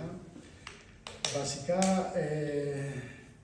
όντως, χωρίς όλες αυτές τις πολύωρες συζητήσεις, δεν θα είχε εμπλουτιστεί η ερμηνευτική ματιά. Για να δω, θα έχανα πολλά πράγματα από την Αγία Μαρία, που όντως θα έχασα στο πρώτο βιβλίο που είχα γράψει, γι' αυτό μετά μου πήρε τόσα χρόνια για να ασχοληθώ συγκεκριμένα με ένα κείμενό της. Τώρα, αυτό που με έκανε να ασχοληθώ, δεν είχα σκοπό το βιβλίο αυτό πια να το γράψω, έτσι. Αυτό που με έκανε να ασχοληθώ ήταν μια ανάρτηση που είχα κάνει, όπως είπε και η Ιωάννα, για το βίο της. Έτσι, όπως είδαμε, έχει αρκετά σημεία που σκανδαλίζουν. Έτσι, έχει εξώγαμο, έχει παντρευτεί 2 φορές 3, ήταν στο κόμμα του Λένιν, παρατυπούσε, δεν πήγαινε σε ακολουθίες όλες, δεν μιλούσε π.χ. τις νηστείες, κάπνιζε ρημανίως, έπινε πάρα πολύ και μάλιστα ήταν διαρκώς σε μια συγκρουσιακή τροχιά με τους γύρω της, πάρα πολύ και υψηλά ονόματα της τότε Ορθοδοξίας, έτσι, σκανδαλίζονταν και φεύγανε από τους ευκτήριους οίκους και τα κάτι σαν μοναστήρια, τότε είχε, πώς μπορώ να το χαρακτηρίσω, αυτό που είχε φτιάξει η Αγία Μαρία. Και κάτω μου έκανε μεγάλη εντύπωση που ο κόσμος δεν την ήξερε, γιατί δεν προβάλλεται. Δυστυχώς προβάλλονται μόνο μοναστικά και ασκητικά πρότυπα αγιότητας, έτσι. Δεν προβάλλεται μια και μορφή. Οπότε ο κόσμος έδειξε πάρα πολύ ενδιαφέρον και μάλιστα έδειξε πάρα πολύ ενδιαφέρον η εκτός εκκλησίας. Η εντός εκκλησίας ήταν σε φάση γιατί δεν ίστευε, μήπως βαριότανε που δεν ίστευε. Μόλις τ' άκουσα αυτό, μου ανάψαν τα λαμπάκια. Έδωσε τον εαυτό της παρανάλωμα του πυρός στα στρατόπεδα και συγκέντρωσης. Από το πρωί μέχρι το βράδυ δεν υπήρχε ανθρώπινος πόνος που να μην τον περιμάζεται. Έσωσε εκατοντάδες. Ονομάστηκε δίκαιη των εθνών από το Ισραήλ. Όλη της η ζωή ήταν μια θυσία και μου γράφανε από κάτω σχόλια γιατί δεν ίστευε κτλ. Ειλικρινά εκνευρίστηκα γιατί όλο αυτό το πράγμα δείχνει μία παραφορά και μία παρανόηση των χριστιανικών κριτηρίων, έτσι. Δηλαδή λες και μας έχουν μάθει ένα άλλο Ευαγγέλιο και πρέπει λίγο να το μάθουμε εξ αρχής, λίγο το Ευαγγέλιο. Έχουν επικαθίσει 2.000 χρόνια παράδοσης, τα οποία μας έχουν δώσει αριστουργήματα. Σε κάμια, εννοείται, αριστουργήματα, αλλά δυστυχώς έχουμε μία αδυναμία να σταθούμε κριτικά απέναντι στην παράδοση αυτή και την προσλαμβάνουμε παθητικά μυθοποιώντας την. Γι' αυτό θεωρείται σχεδόν δεδήλωση το να πεις ότι ρε παιδί μου, εγώ όχι δεν συμφωνώ εδώ και δεν μιλάω για δογματικό θέμα να πεις στη χριστολογία, τριαδολογία κτλ. Από αυτά. Ας πούμε ότι ορίζουν τα όρια, τα τέρμινους εκκλησίας, δηλαδή. Μιλάω ρε παιδί μου, π.χ. για το παραμικρό θέμα. Έτσι. Οι γυναίκες δεν πρέπει να μπαίνουν στο να είναι π.χ. ιερείς. Το είπε ο τάδε. Και δεν ήξερε ο τάδε τι έγινε. Δηλαδή από πού και ως πού. Ποιος δογματικός κανόνας υπάρχει ότι λένε οι πατέρες είναι αλάνθαστο. Και τι σημαίνει αυτό ποιοι το είπε ο τάδε. Σήμερα που υπάρχουν θεολόγοι που λένε άλλα, δεν λειτουργεί το Αγίο Πνεύμα. Πέθανε τότε ή το άλλο. Η ομοφιλοφιλία. Κτλ. Ο τάδε, μα τόσα ξέρανε οι άνθρωποι. Μα δεν υπήρχε καν η έννοια της εποχής. Και εμείς, ναι, αλλά οι τότε άνθρωποι όμως τι πιστεύανε, Έτσι, οι πιο μεγάλοι Άγιοι πιστεύανε ότι η γη είναι επίπεδη, ότι είναι π.χ. στο κέντρο π.χ. του σύμπαντος. Δηλαδή, μιλάμε για πράγματα τα οποία είναι αδιανόητα. Έτσι. Υπάρχουν δηλαδή πράγματα τα οποία κρατάμε και υπάρχουν πράγματα τα οποία κρατάμε γιατί είναι τα δόγματά μας, γιατί είναι π.χ. τα όρια που ορίζουν τη χριστιανική ταυτότητα και υπάρχουν πράγματα που τα συζητάμε. Η ιστορία είναι ανοιχτή, το Άγιο Πνεύμα ενεργεί, δόξα τω Θεώ ακόμα, άνθρωποι υπάρχουν, έτσι, απλά χρειάζεται δουλειά και να αμφισβητήσουμε λιγάκι τις βεβαιότητές μας και τα θέσφατά μας.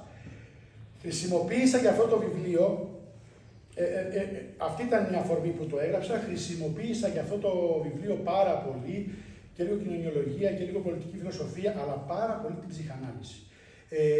Είναι ενδιαφέρον και ότι στην Αθήνα που το παρουσίασε την προηγούμενη εβδομάδα, συνεισηγητές ήταν ένας ψυχίατρος και μια ψυχοθεραπεύτρια και ηθοποιός. Και μου είπε ο ψυχίατρος, μου λέει, κύριε Μουκάνη Αλεξόπουλε, αυτά μου λέει τα συναντάμε κάθε μέρα που μου λέει στην δουλειά μας, έτσι. Λοιπόν,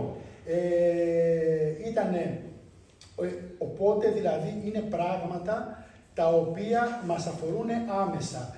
Και τώρα, εδώ όμως υπάρχει ένα πρόβλημα, έτσι. Εγώ π.χ. έχω ασχοληθεί χρόνια με την ψυχανάλυση, δεν έχω πάρει πτυχίο όμως, έτσι.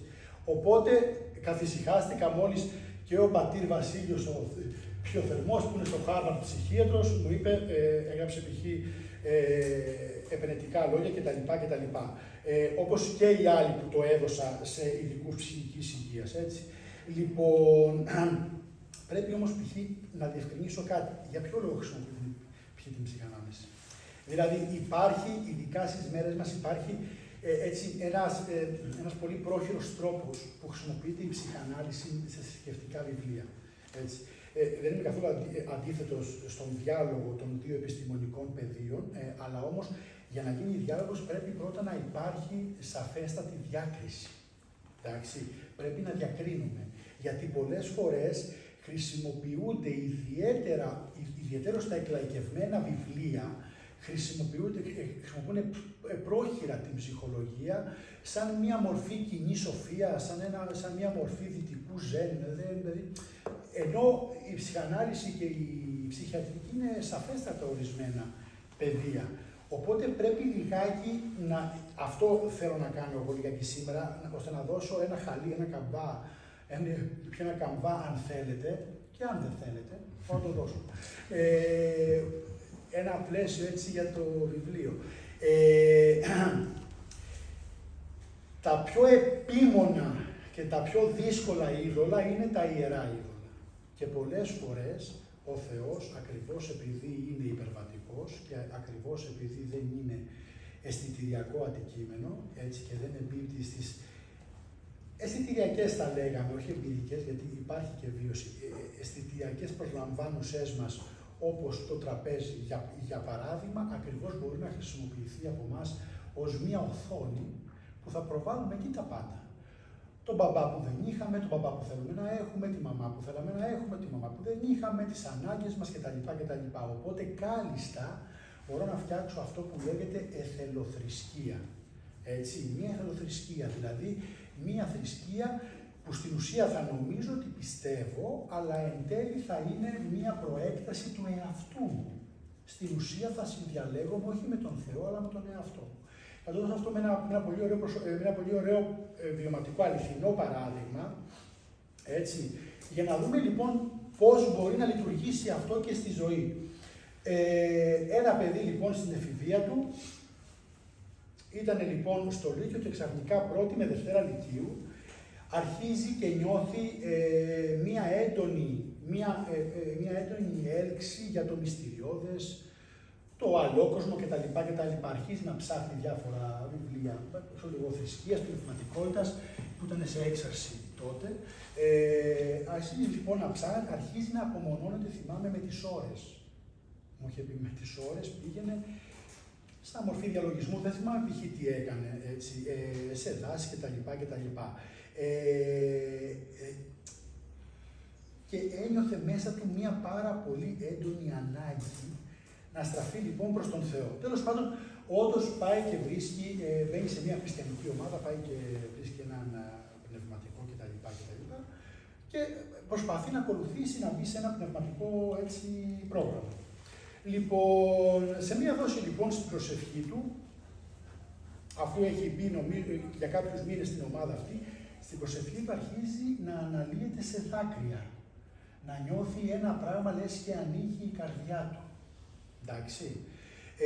Πάει λοιπόν στο πνευματικό, το λέει το και το λέει γέροντα ένιωσα και του λέει ο πνευματικός, παιδί μου, αυτό που ένιωσε σύμφωνα με τους πατέρες είναι το χάρισμα της κατανοίξεως. Άρα λοιπόν βίωσε σε ένα δώρο, λέει, μια δωρεά του Αγίου Πνεύματος, την κατάνοιξη. Λοιπόν, άρα παιδί μου, εσένα ο Θεός για κάπου σε προορίζει. Αρχίζει λοιπόν και δουλεύει μέσα του ένας μηχανισμός του εκλεκτού. Εγώ είμαι εκλεκτός. Απομακρύνεται από τα ενδιαφέροντα των συμμαθητών του, τα οποία τα θεωρούσε τελείως πεζά, ανούσια κτλ. Έτσι. Δεν ενδιαφερόταν δηλαδή έτσι, πώς το λένε, για αυτά που ενδιαφερόντουσαν όλοι οι άλλοι. Έτσι. Οπότε αρχίζει λοιπόν και χωρίζει ο κόσμος μέσα του στους εκλεκτούς που είναι αυτός και η ομάδα του πνευματικού του και στους κοσμικούς, στους βέβαιους. Ο κόσμος ξαφνικά έγινε μανιχαϊκός, διχοτομήθηκε. Και αυτός φυσικά ανήκε στους εκλεκτούς. Λοιπόν, μιλούσε πάντα, χωρίς να το καταλαβαίνει με μια αίσθηση αφιψηλού κτλ. Έτσι. Λοιπόν, ήταν ταγμένος και μονολυθικός, αδυνατούσε να κάνει διάλογο, έτσι. Αλλά δεν το καταλάβαινε ότι αυτό είναι πρόβλημα και ότι ενοχλεί τους συνομιλητές του. Έτσι, λοιπόν, και πίστευε ότι ο σκοπός του είναι ότι τον διάλεξε ο Θεός όντως τότε και η απόδειξη ήταν αυτό το βίωμα που είχε νιώσει στην προσευχή του. Τον διάλεξε ο Θεός για να κατηχήσει και να κάνει αποστολή κτλ. Από ένα σημείο και πέρα όμως υπήρχαν κάποια προβλήματα. Οι άλλοι σιγά σιγά τα παρατηρούσαν. Άκου και λίγο κάτι που θα σου πούμε κι εμείς. Ποια είναι η άποψή σου για αυτό το θέμα? Ο τάδε Άγιος λέει αυτό, η Εκκλησία λέει αυτό. Ναι, ρε φίλε, εντάξει, ωραία, η δικιά σου πια, εσύ τι πιστεύεις? Ο τάδε είπε αυτό. Ρε φίλε, εσύ τι πιστεύεις? Ποια είναι η προσωπική σου γνώμη? Όχι, ο τάδε και ο τάδε. Ωραία. Μετά από λίγο το παιδί αυτό ξαφνικά αρχίζει να νιώθει μια ανάγκη να βλαστημίσει. Να βλαστημίσει την Παναγία και τον Χριστό. Οπότε αρχίζει να αναπτύσσει ένα τελετουργικό ώστε να μην βλαστημίσει. Αρχίζει λοιπόν ξαφνικά να επαναλαμβάνει τυπικά κάποιους ψαλμούς ή να πηγαίνει πάνω κάτω, να πλένει πάρα πολύ συχνά τα χέρια του, να τακτοποιεί πάρα πολύ τα πιάτα, το σπίτι κτλ. Να κάνει τα πάντα και όταν ερχόταν π.χ. η στιγμή να βρίσει την Παναγία, έλεγε την Παναχαϊκή μου. Να τα ακούγει ο Κούγιας, τότε να είχαμε τώρα θέμα. Έλεγε, τώρα εδώ Θεός χωρέσω. Δηλαδή αυτό το πράγμα, και αυτό το πράγμα πάνω και πέρα του έγινε πάρα πολύ βαρύ και κατανάλωνε πάρα πολύ ενέργεια, έτσι. Λοιπόν, ένα άλλο πράγμα, η συνείδησή του είχε γίνει ένα κολαστήριο. Η συνείδησή του είχε γίνει ένα κολαστήριο. Έτσι, δηλαδή με το παραμικρό έπρεπε να δηλαδή πέρναγε η ώρα 12, πήγε 12 και 1 και αυτός έφαγε λάδι 12 και 1, ενώ π.χ. μετά από τις 12 είχε αλλάξει η μέρα. Θα είχε αλλάξει η μέρα, όπως κάναμε στην κατασκήνωση, που μετράγαμε 10, 9, 8, 7, 1 και πεταγόντουσαν τα κρουασάν έτσι. Λοιπόν, τέλος πάντων, αληθινές και τραγικές ιστορίες. Τραγικές ιστορίες. Έτσι. Λοιπόν, τέλος πάντων, με το παραμικρό και το πιο σημαντικό που βρήκα εγώ είναι το εξής, ότι δεν μπορούσε να κάνει ρούπι χωρίς το πνευματικό του, όπως είπε η Ιωάννα, δηλαδή με το παραμικρό, εάν έπρεπε να πηγαίνει σε αυτόν, τι τηλέφωνο τον έπαιρνε, τι το βράδυ κτλ. Άρχισε λοιπόν να δηλαδή, και στη σκέψη ότι κάτι μπορούσε να πάθει ο πνευματικός του, τον έπιανε τεταρταίος. Μετά λοιπόν από χρόνια κτλ. Το παιδί αυτό πήρε ένα άλλο δρόμο, αντέδρασε πάρα πολύ άσχημα, στράφηκε σε 1002 διάφορα πράγματα, λίγο στην αθεΐα, ξέρω εγώ, που στράφηκε στο μηδενισμό, που στην ουσία δεν ήταν αληθινές πεποιθήσεις οι οποίες είχε. Αναλόγως π.χ. με τις ανάγκες του ήταν πώς τις εξέφραζε στην ουσία έτσι. Δεν μπορώ να πω ότι εκείνα τα χρόνια βάσει της πεποιθήσεως σε κάποια λογική βάση.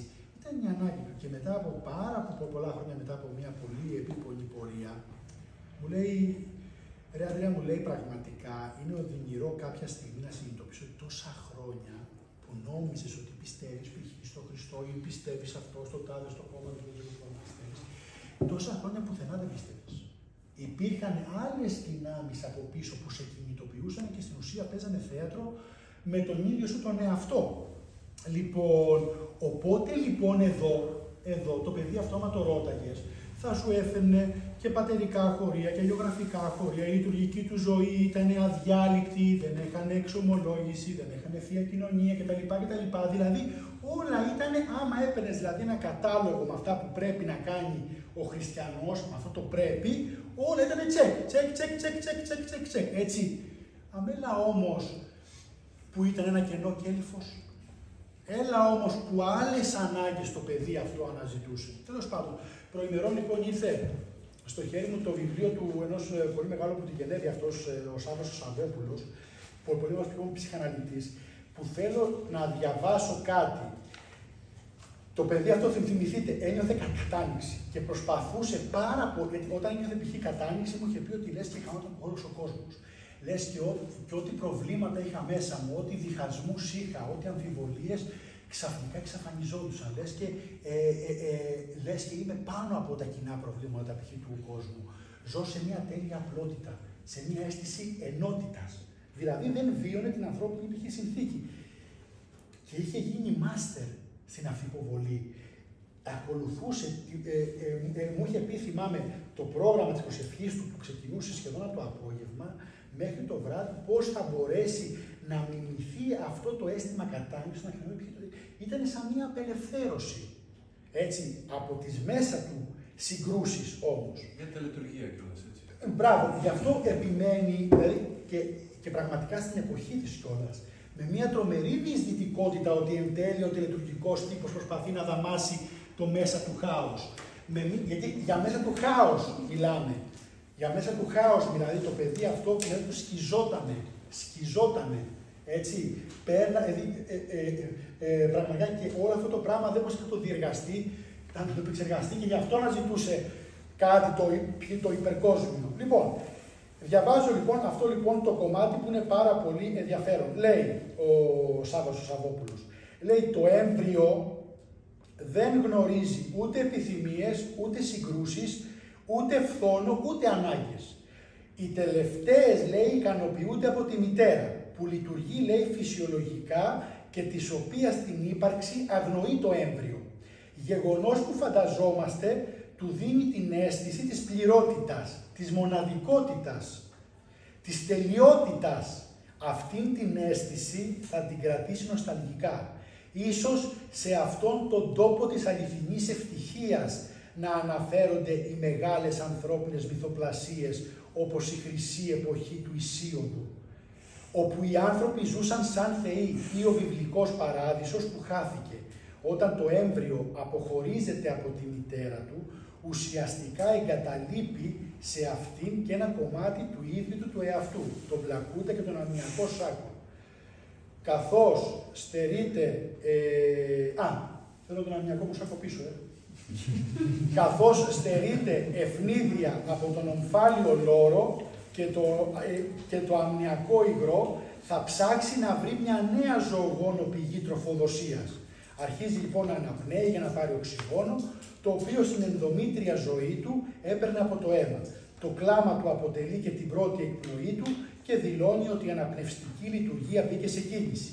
Το στόμα του, που όταν ήταν έμβριο κατάπινε αμμιακό υγρό, τώρα ψάχνει τη φυλή του μαστού της μητέρας.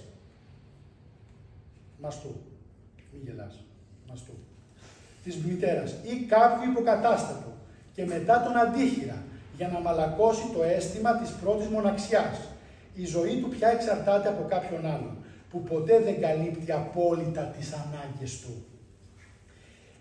Μίλησε γι' αυτό ο Μιχάλης, έτσι, για αυτή τη δομική έλλειψη νομίζω, ότι είμαστε όντε ελληματικά και δεν θα βρούμε ποτέ τον τέλειο άλλο που θα μας καλύψει πλήρως.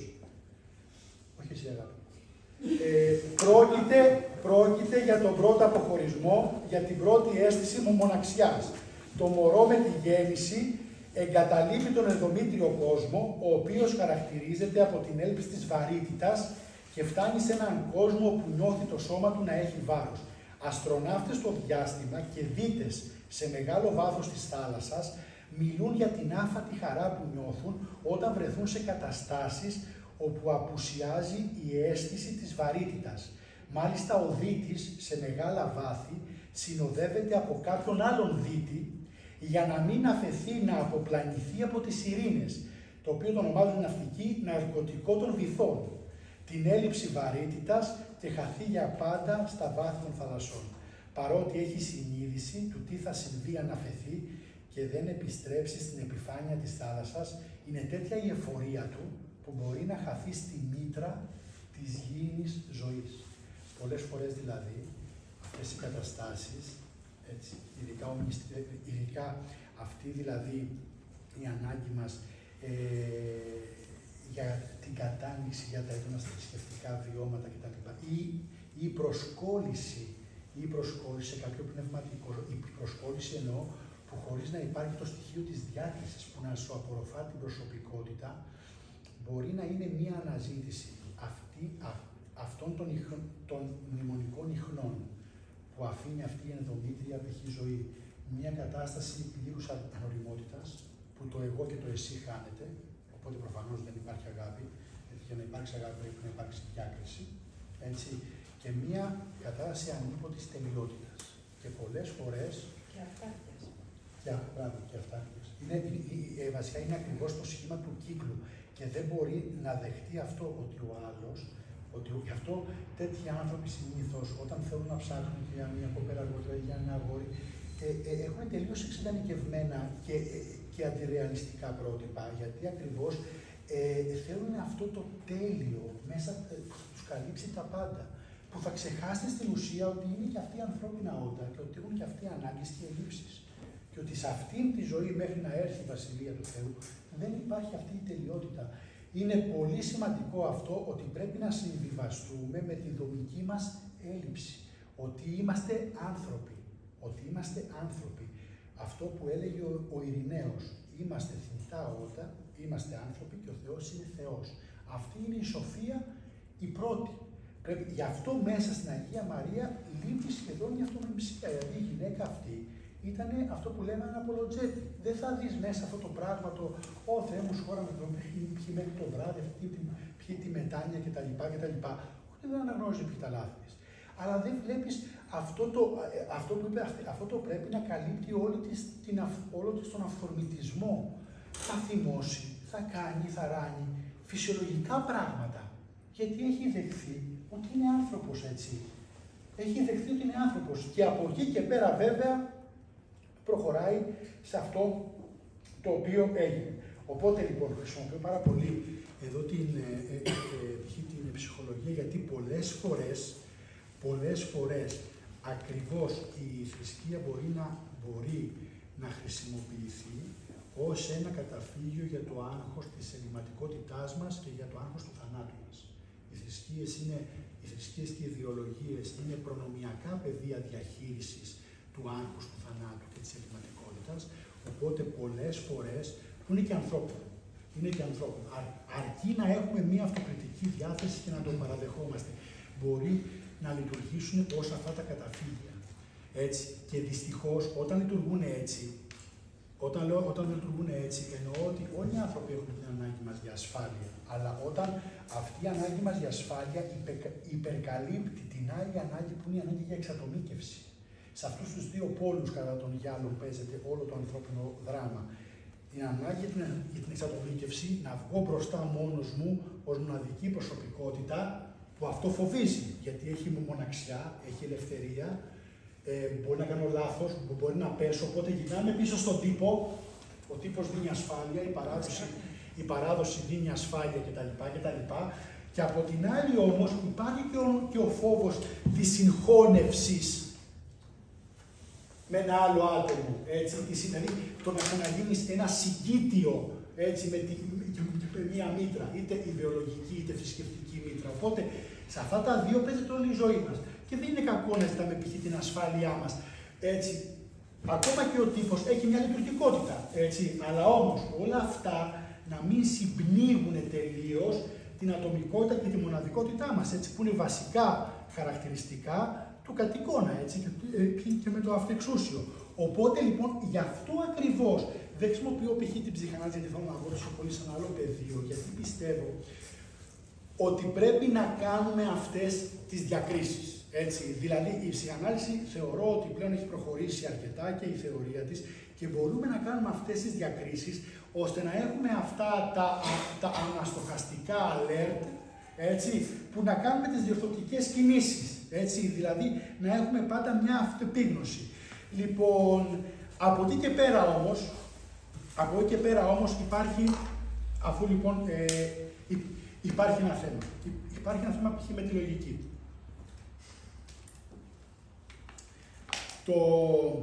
Είχα κληθεί σε μια στρογγυλή τράπεζα στον Άγιο Νικόλαο τον Ραγκαβά. Είχαμε μιλήσει για το θέμα της μετάφρασης και τώρα μιλάγαμε και με τον κύριο Παναγιώτη, τον Βούρδαλα, θεολόγος, πριν γίνει, πώς το λένε. Και υπάρχει ένα πάρα πολύ ενδιαφέρον, έτσι, επιχείρημα από αυτούς που αρνούνται την μετάφραση των λειτουργικών κειμένων, το οποίο λέει το εξής. Δεν χρειάζεται να καταλαβαίνεις. Δεν χρειάζεται να μετέχει η λογική, ας μετέχει ο νους. Λες και ο νους είναι κάτι εξωτικό, πώς τον έχουν στο μυαλό του το νου. Λοιπόν, κάτσε εκεί πίσω με το κομποσκινάκι σου, εκεί αυτό, η κατάνα, αυτό. Έτσι, δεν χρειάζεται π.χ. να μετέχεις. Δηλαδή, η λογική. Κάπως το λένε αυτό, υπάρχει ένας όρος. Υπάρχει ένας όρος γι' αυτό. Τέλος πάντων, δεν έχει σημασία.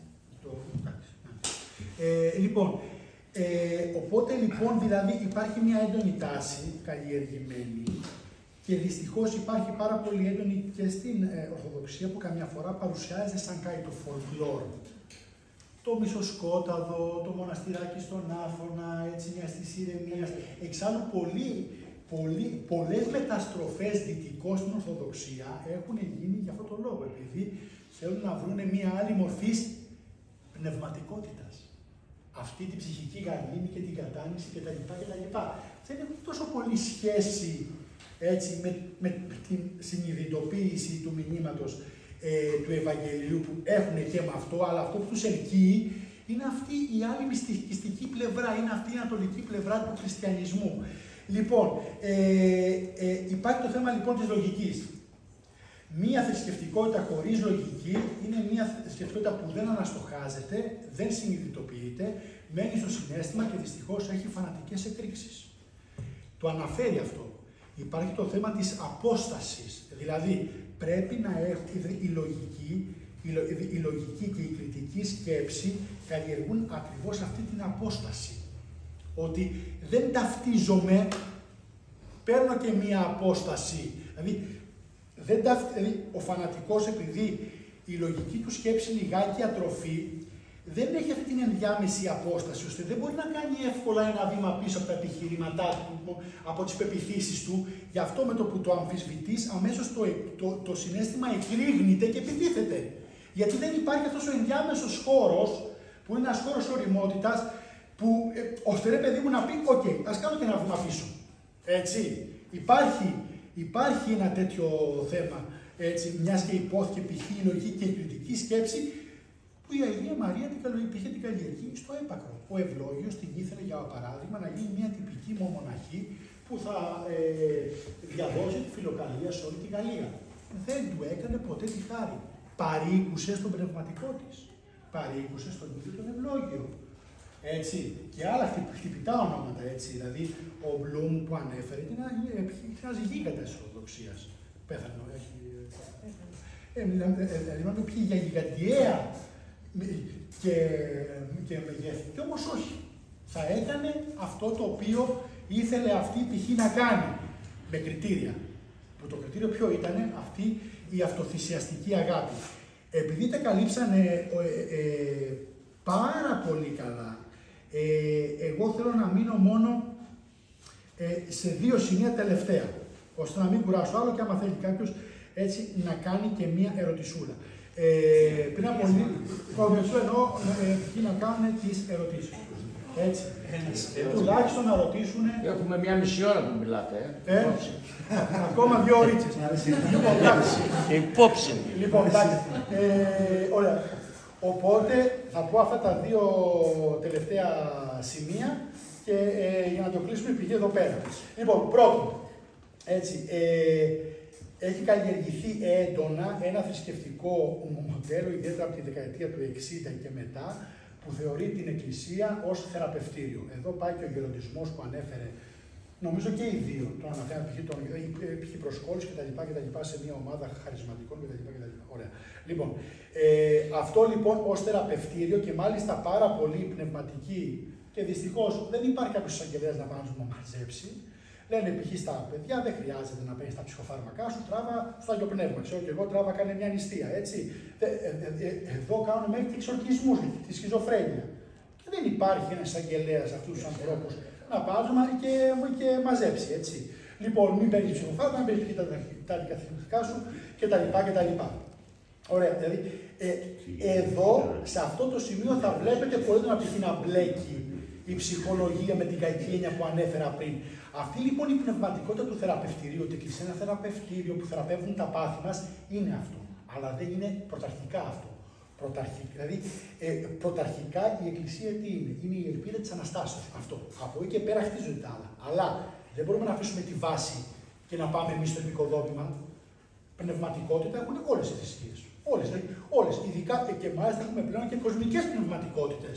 Έτσι, ιδιαίτερα από τα τέλη του 19ου αιώνα και εφ' εξής. Έτσι. Οπότε λοιπόν αυτό το μυστήριο και ότι η θρησκευτικότητα είναι μια αναγωγή της ψυχής προς το θείον ή του νου προς το θείον, μια απελευθέρωση από τα πάθη κτλ.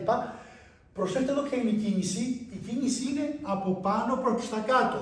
Το σώμα κάπως με βαρύνει, έχει μια βαρύτητα, οπότε πρέπει έτσι να ανέβει κάπως η ψυχή προς το Θεό.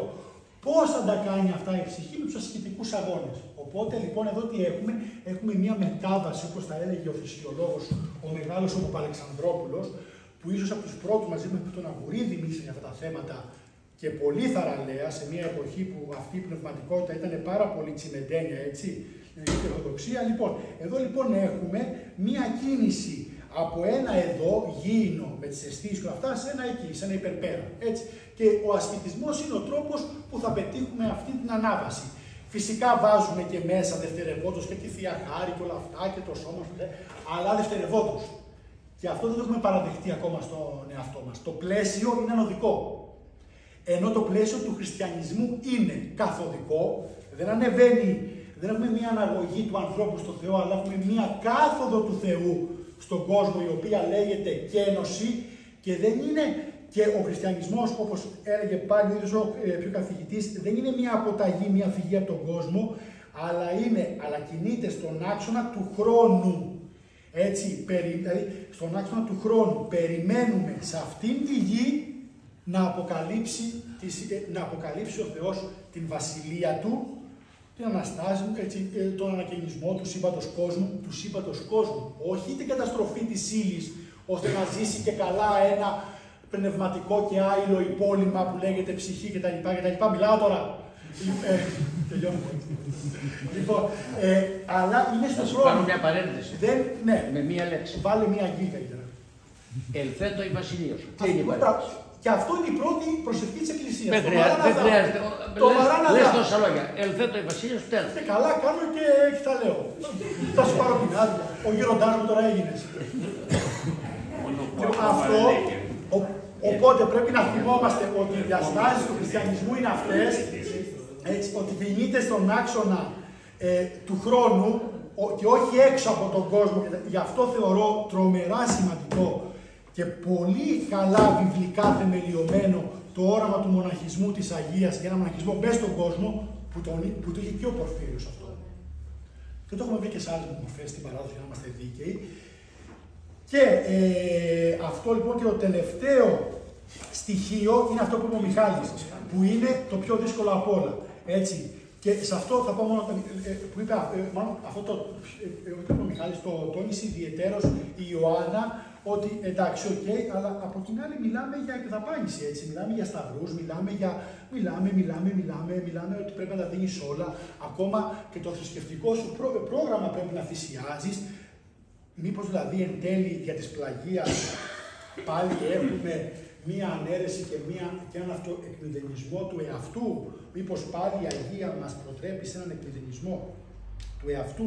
Όχι. Γιατί πρώτον, αυτά η Αγία πρώτον τα θέλει και τα επιλέγει και τα κάνει. Και δεύτερον, υπάρχει μια πάρα πολύ σοφή ρίση στο Ευαγγέλιο που την ξεχνάμε, αγαπήσεις τον πλησίον σου ως σε αυτό. Εάν δεν υπάρχει αγάπη του εαυτού σου, αν δεν αγαπάς τον εαυτό σου, δεν μπορείς να δώσεις αγάπη και στον πλησίον σου. Αν συνεχώς τρώγεσαι αυτή η κακομοιριά, η αγάπη είναι κάτι που πηγάζει κιόλας από το βάθος της ύπαρξής μας, έτσι. Δηλαδή θα δώσεις από το περίσσευμα, έτσι, του εαυτού σου. Δηλαδή αυτό το πρώτο κομμάτι το απομονώνουμε δυστυχώς ως εγωισμό και δεν είναι εγωισμός και φιλαυθία. Είναι η φυσιολογική αγάπη του εαυτού μας ως δημιουργήματα του Θεού που έχουμε τον εαυτό μας σαν δώρο του Θεού. Έτσι.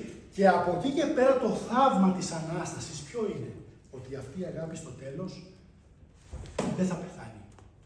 Δηλαδή, ο χριστιανισμός δεν βάζει ποτέ τελεία στο θάνατο. Έτσι, βάζει μονάχα μία άνω τελεία. Ο Σταυρός δεν είναι απλά η Ανάσταση δεν είναι απλά ένα υπερφυσικό θαύμα ότι με τη δύναμη του ο Θεός νίκησε ακόμα τον θάνατο.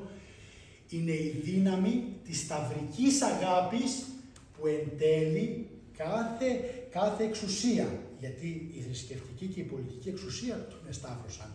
Κάθε δαιμονικό στοιχείο του κόσμου που τον άνθρωπο τον κακοποιεί, τον υποβιβάζει, τον εκμηδενίζει, όλα αυτά θα υποταγούν και θα εκμηδενιστούν από την αναστάσιμη και σταυρική αγάπη του Χριστού. Αυτό θεωρώ ότι εν τέλει είναι και το πυρηνικό στοιχείο του χριστιανισμού. Ευχαριστώ και συγγνώμη έτσι που καθυστέρησα.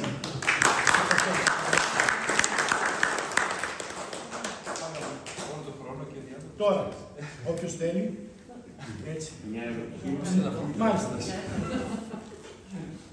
Βλέπω στην φωτογραφία από λίγο τα ονόματα και μια και αναφερθήκαμε σε ψυχανάλυση, φωτογραφία, συμβουλευτική κλπ. Δεν βλέπω τον Ιερό Θεολάκο. Ποια είναι η άποψή σου για τον Ιερό Θεολάκο? Θα ήθελα πολύ να πω. Ναι, δεν. Ήδη με το άρθρο, το είπες όλο. Πάμε σε πολύ... Υποτίθεται ότι ξέρει την πατρολογία και την παίζει 40 χρόνια και πάνω σε αυτό στηρίζει όλο το οικοδόμημα της ορθόδοξης ψυχοθεραπείας. Ναι, αυτό... Μεγάλη κουβέντα, δεν. Αρχίσαμε πολλά που πρέπει να πούμε. Γενικά, αυτό που ανέφερες για τον Σαββόπουλο από την Ελβετία. Όχι, είναι καθηγητή νομίζω στην Λοζάνη. Στη Λοζάνη, ναι. Ωραία, είναι και ψυχαναλυτής. Ναι, και ψυχοσωματικής σχολής. Της ψυχοσωματικής σχολής. Ψυχοσωματικής σχολής. Λοιπόν, θα ήθελα να αναφέρω εδώ κάτι που από τη δική μου εμπειρία, εγώ είμαι ψυχίατρος και ψυχαναλυτής. Και παιδοψυχίατρος και ψυχίατρος. Μέσα στην κοιλιά της μάνας του, το έμβριο, είναι σίγουρα παντοδύναμο. Τα έχει όλα, χωρίς να κουνήσει το δαχτυλάκι, χωρίς να αγωνιστεί για τίποτα. Μόλις βγει έξω, αρχίζει να βέβαια τα δύσκολα. Εκείνο που έχει μεγάλη σημασία όμως, είναι ότι από εκεί ξεκινάει ο πρωτογενής ναρκισσισμός. Δηλαδή το παιδί, μόλις γεννηθεί, είναι ο μέγιστος των ναρκισσιστών. Γιατί? Διότι απαιτεί με το κλάψιμο να τρέξει η μάνα να του δώσει και τη γύτημα στο σπίτι. Απαιτεί ότι αν είναι λερωμένο, να τρέξει αμέσως κάποιος να το ανακουφίσει και να φροντίσει για όλους. Άρα, εγώ δεν κάνω τίποτα, συνεχίζει αυτό που είχε μέσα στη δουλειά της μάνας του, εγώ δεν κάνω τίποτα, θα μου το κάνετε εσείς. Αυτό μπορεί να εξελιχθεί σε ένα Χίτλερ. Μπορεί να γίνει ένας απόλυτος ναρκισσιστής. Και αν οι γονείς ή το περιβάλλον το προωθήσουν αυτό το στοιχείο, μπορεί να γίνει σε όλους μας μέσα υπάρχει ο ναρκισσισμός, δεν υπάρχει καμία αμφιβολία γι' αυτό. Πόσο μπορούμε να αντιμετωπίσουμε, να αντιμετωπίσουμε και η αυτομεψία είναι ένας τρόπος να συρρυκνώσεις τον ναρκισσισμό σου, αρκεί να το αξιοποιήσεις σωστά. Αν δεν το αξιοποιήσεις σωστά, μπορεί να φτάσει και στο άλλο άκρο, που περιγράφεται από ό,τι άκουσα εδώ, με τον ασκητισμό και με όλες αυτές τις ιστορίες. Άρα, θα πρέπει να γίνει πολύ κατανοητό σε όλους μας ότι ο άνθρωπος πρωτογενώς ξεκινάει ως ναρκισσιστής. Δεν μπορεί να έχει άλλη αντίληψη σαν μικρό παιδί αν δεν προχωρήσει σε πολλά στάδια και μάλιστα τα ερυψώνια στάδια του Έρικ Έριξον για να φτάσει σε ένα σημείο να αγκαλιάσει τη σοφία ή να καταλήξει στην απελπισία. Μέσα λοιπόν από μια διαδικασία πολύ μεγάλο αγώνα με τον εαυτό του πάνω απ' όλα, μπορεί να φτάσει ο άνθρωπος να ξεπεράσει αυτόν τον ναρκισσισμό, τον πρωτογενή ναρκισσισμό. Και καταλήγουμε ότι εγώ τουλάχιστον μέσα στη δουλειά μου και με τους ανθρώπους που πολλά χρόνια θα ασχολούμαι, πλέον το 40, 47, 50 χρόνια περίπου, ο ναρκισσισμός ζει και βασιλεύει. Γι' αυτό και σαν ελληνικό έθνος αυτή τη στιγμή βουλιάζουμε σε μια αφάνταστη παρακμή, σαν σύνολο, διότι δεν έχουμε καμία αίσθηση τόσο της ταπείνωσης όσο και της μετανοίας. Δεν υπάρχει τέτοιο πράγμα. Ναι. Αρχίζοντας και αν θέλετε και από τους εκκλησιαστικούς ταούς. Καλά, μην βουλιάσουμε τους πολιτικούς. Εντάξει, ναι. Άρα να φτάσουμε σε ένα σημείο να συρρυκνώσουμε τον εγωισμό μας, ας μείνει αυτό σαν ένα παράδειγμα για την πολύ ωραία. Γι' αυτό και εγώ, αν μου επιτρέπετε, γι' αυτό και εγώ έτσι μίλησα για το ποια είναι η βάση, δηλαδή του βελγικού χριστιανισμού, έτσι όπως μας παρουσιάζεται, και από εκεί και πέρα όμως, από εκεί και πάνω π.χ. θα χτίσουμε. Έτσι. Τώρα, από την άλλη, δεν θέλω, εγώ π.χ. διαφοροποιούμε ότι πάσχουμε από έλλειψη μετάνοιας και αυτομεψίας, αν και είμαστε ισχυρά εγωιστές και όλα αυτά, πάσχουν, ναι, εγώ διαφοροποιούμε λίγο από αυτό, γιατί δεν είναι μόνο αυτός ο ναρκισσισμός που σε οδηγεί στον Χίτλερ, δηλαδή ο Μάσιμο Ρεκαλκάτη μιλάει και για αυτή την ανάγκη της μήτρας. Κάθε δηλαδή χιλτερισμός είναι ένας ολοκληρωτικός κοινοτισμός. Γι' αυτό και ο Χίτλερ ήταν μεν ο πατήρ, ο φύρερ του έθνους, αλλά τόνιζε πάρα πολύ τη μητέρα πατρίδα. Τόνιζε δηλαδή πάρα πολύ την αφομοίωση στο σύνολο και μάλιστα στο αρχαίγωνο σύνολο. Το σύνολο του Blut and Boden, το σύνολο π.χ. Την κοινότητα του αίματος και της φυλής, τους πιο αρχαίγωνους και τους πιο ακατέργαστους π.χ. δεσμούς. Υπάρχει μεν που ιδιαίτερα καλλιεργήθηκε και από τη σχολή νομίζω της Φραγκφούρτης αυτή η κριτική ότι ο δυτικός ατομικισμός μπορεί να οδηγήσει, ναι συμφωνώ, πρέπει να τον προσέξουμε κτλ. Αλλά όμως υπάρχει όμως και η άλλη η πλευρά. Σίγουρα όμως δεν θα διαφωνήσω καθόλου, γιατί και η μετάνοια, όπως την παρουσιάζει και μέσα, εννοείται είναι στοιχείο και ωριμότητας και αναστοχαστικότητας. Απλά, τι θέλει να διασώσει η Μαρία? Μην κάνουμε τη μετάνοια ένα κλειστό κελί και δεν κοιτάξουμε καθόλου τον γύρο μας. Δηλαδή εννοώ μην κλειστούμε όλη την ημέρα με το να αναμασούμε τις αμαρτίες μας και ο σπαρταριστός, ο ζωντανός άνθρωπος που είναι μπροστά μας. Ακριβώς. Πιο ακριβώς. Οπότε σίγουρα θα χρησιμοποιήσω, εννοείται, όλα αυτά τα οποία είπατε. Κάποιος άλλος, κάποια άλλη?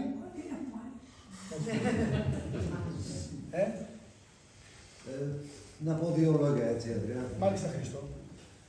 Καταρχάς, συγχαρητήρια και για τους τρεις σας. σε μια κοινωνία που έχει καταντήσει συνήθεια και καθημερινότητα. Αυτό πραγματικά ήταν μια κουβέντα πολύ ζεστή που χτυπήσατε και στο μυαλό αλλά και στο συναίσθημά μας. Τα καταφέρατε. Χτες είχαμε πάει πάνω στην Αθήνα στο πλανητάριο με τους μαθητές. Κάναμε ένα ταξίδι πάνω στο διάστημα.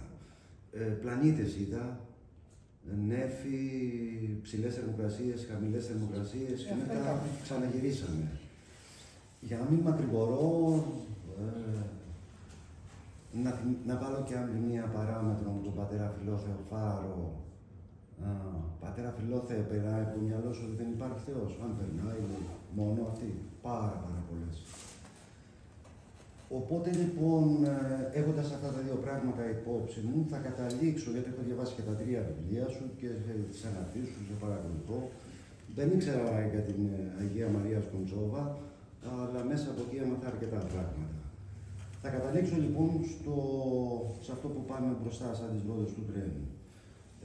Ο Θεός είναι δίπλα σου, είναι στο συνανθρωπό σου, είναι η εικόνα Χριστού, άρα μπορεί να τον βρεις στο έτσι σου και όχι στο επάνω. Εγώ πλανήτες είδα εκεί πέρα, δεν είδα κάτι άλλο. Θεωρώ λοιπόν ότι εκεί είναι όλη η κορφή. Το άλμπου μου έκανε εντύπωση και το τόνισε πάρα πολλές φορές. Εγώ, εντάξει, ένας αποσιολόγος είμαι, δεν είμαι. Μ' αρέσει η ψυχολογία, τώρα πια τα ωριά τους, ψυχανάλυση κλπ. Δεν μπαίνω σε τέτοιες. Έχω μεγαλώσει τώρα, δεν μπαίνω σε αυτά. Μ' αρέσουν πάρα πολύ. Και δεν βλέπω το λόγο γιατί να μην τα χρησιμοποιούμε και να μην δεχόμαστε.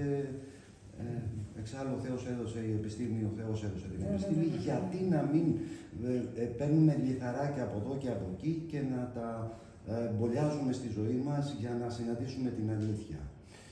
Επειδή μεσολάβησε και λίγο η πινακοθήκη και η τέχνη έχει όρια, δεν έχει, που σταματάνε, που θεωρώ και απόψε το ένιωσα λιγάκι ότι σε όλα αυτά τα ερωτήματά μου και τις αμφισβητήσεις μου άρχισαν κάπου να θρέφουν και να μπολιαστήκαν σε μία, μέσα από τη ζωή της Αγίας Μαρίας. Όλα αυτά τα ερωτήματα ίσως μπορούν να βρουν την απάντησή τους πρακτικά στη ζωή της Αγίας Μαρίας και άλλο. Την απάντηση όχι, αλλά έναν συνομιλητή που κάτι παραπάνω από αξιόλογο σίγουρα. Δηλαδή, και αυτή αφήνει πολλά θέματα ανοιχτά. Και αυτό είναι και το ωραίο. Ωραία. Αυτό. Ευχαριστώ. Ωραία. Οπότε. Είπατε και για τρένα, κάτι άκουσα πριν, όχι κάπως. Κάτι πλανήτες. Μετά κάτι. Κάπου είχε πάει, λέει και είδε. Όχι, είχα πάει με το σχολείο στο πλανητάριο και. Όχι. Το άκουσα. Δεν ξέρω πώς συνδέθηκε, αλλά έκανα μια παρατήρηση όπως διάβαζα την εισαγωγή. Κάτι άλλο έκανα μια παρατήρηση ότι η Αγία Μαρία έχασε τα παιδιά της και έγινε, λέει, μητέρα όλων των παιδιών. Μήπως μας θυμίζει κάτι αυτή την περίοδο. Η Μαρία Καρσιάνου. Ναι. Του φύσα. Το τόνισε αυτό και ναι. Και πόσο μίσος έχουν εισπράξει όντως. Γιατί η γυναίκα πρέπει να κάθεται στην κουζίνα της. Δεν πρέπει να βγαίνει έξω, δεν πρέπει να διεκδικεί. Κατάλαβες. Είναι και αυτό. Και αυτό όχι μόνο. Εντάξει, μην τα απλοποιούμε κιόλας. Εντάξει. Ωραία αυτά. Ωραία. Αυτά λοιπόν. Όχι. Όχι, εντάξει. Να πω κάτι εγώ. Ναι, βεβαίως. Μου έκανε εντύπωση το σημείο για το παράδειγμα με το παιδί που ήταν έφηβος, ας πούμε, και ο οποίος του ήρθε μια έντονη ανάγκη για να ανακαλύψει κάτι, ας πούμε, μέσα του. Αυτό στην ουσία είναι ο ναρκισσιστής μέσα μας, είναι το πιο αυθεντικό, είναι αυτό που μας λείπει, είναι κάτι. Δεν θα κάνω εγώ εδώ πέρα, δεν είμαι ψυχαναλυτής, να κάνω έτσι καμία είδους διάγνωση. Αυτό που θέλω να πω είναι το εξής. Αυτό που θέλω ίσως και να κρατήσετε, ότι πολλές φορές μιλάμε για Θεό, αλλά στην ουσία μιλάμε με δικές μας προβολές.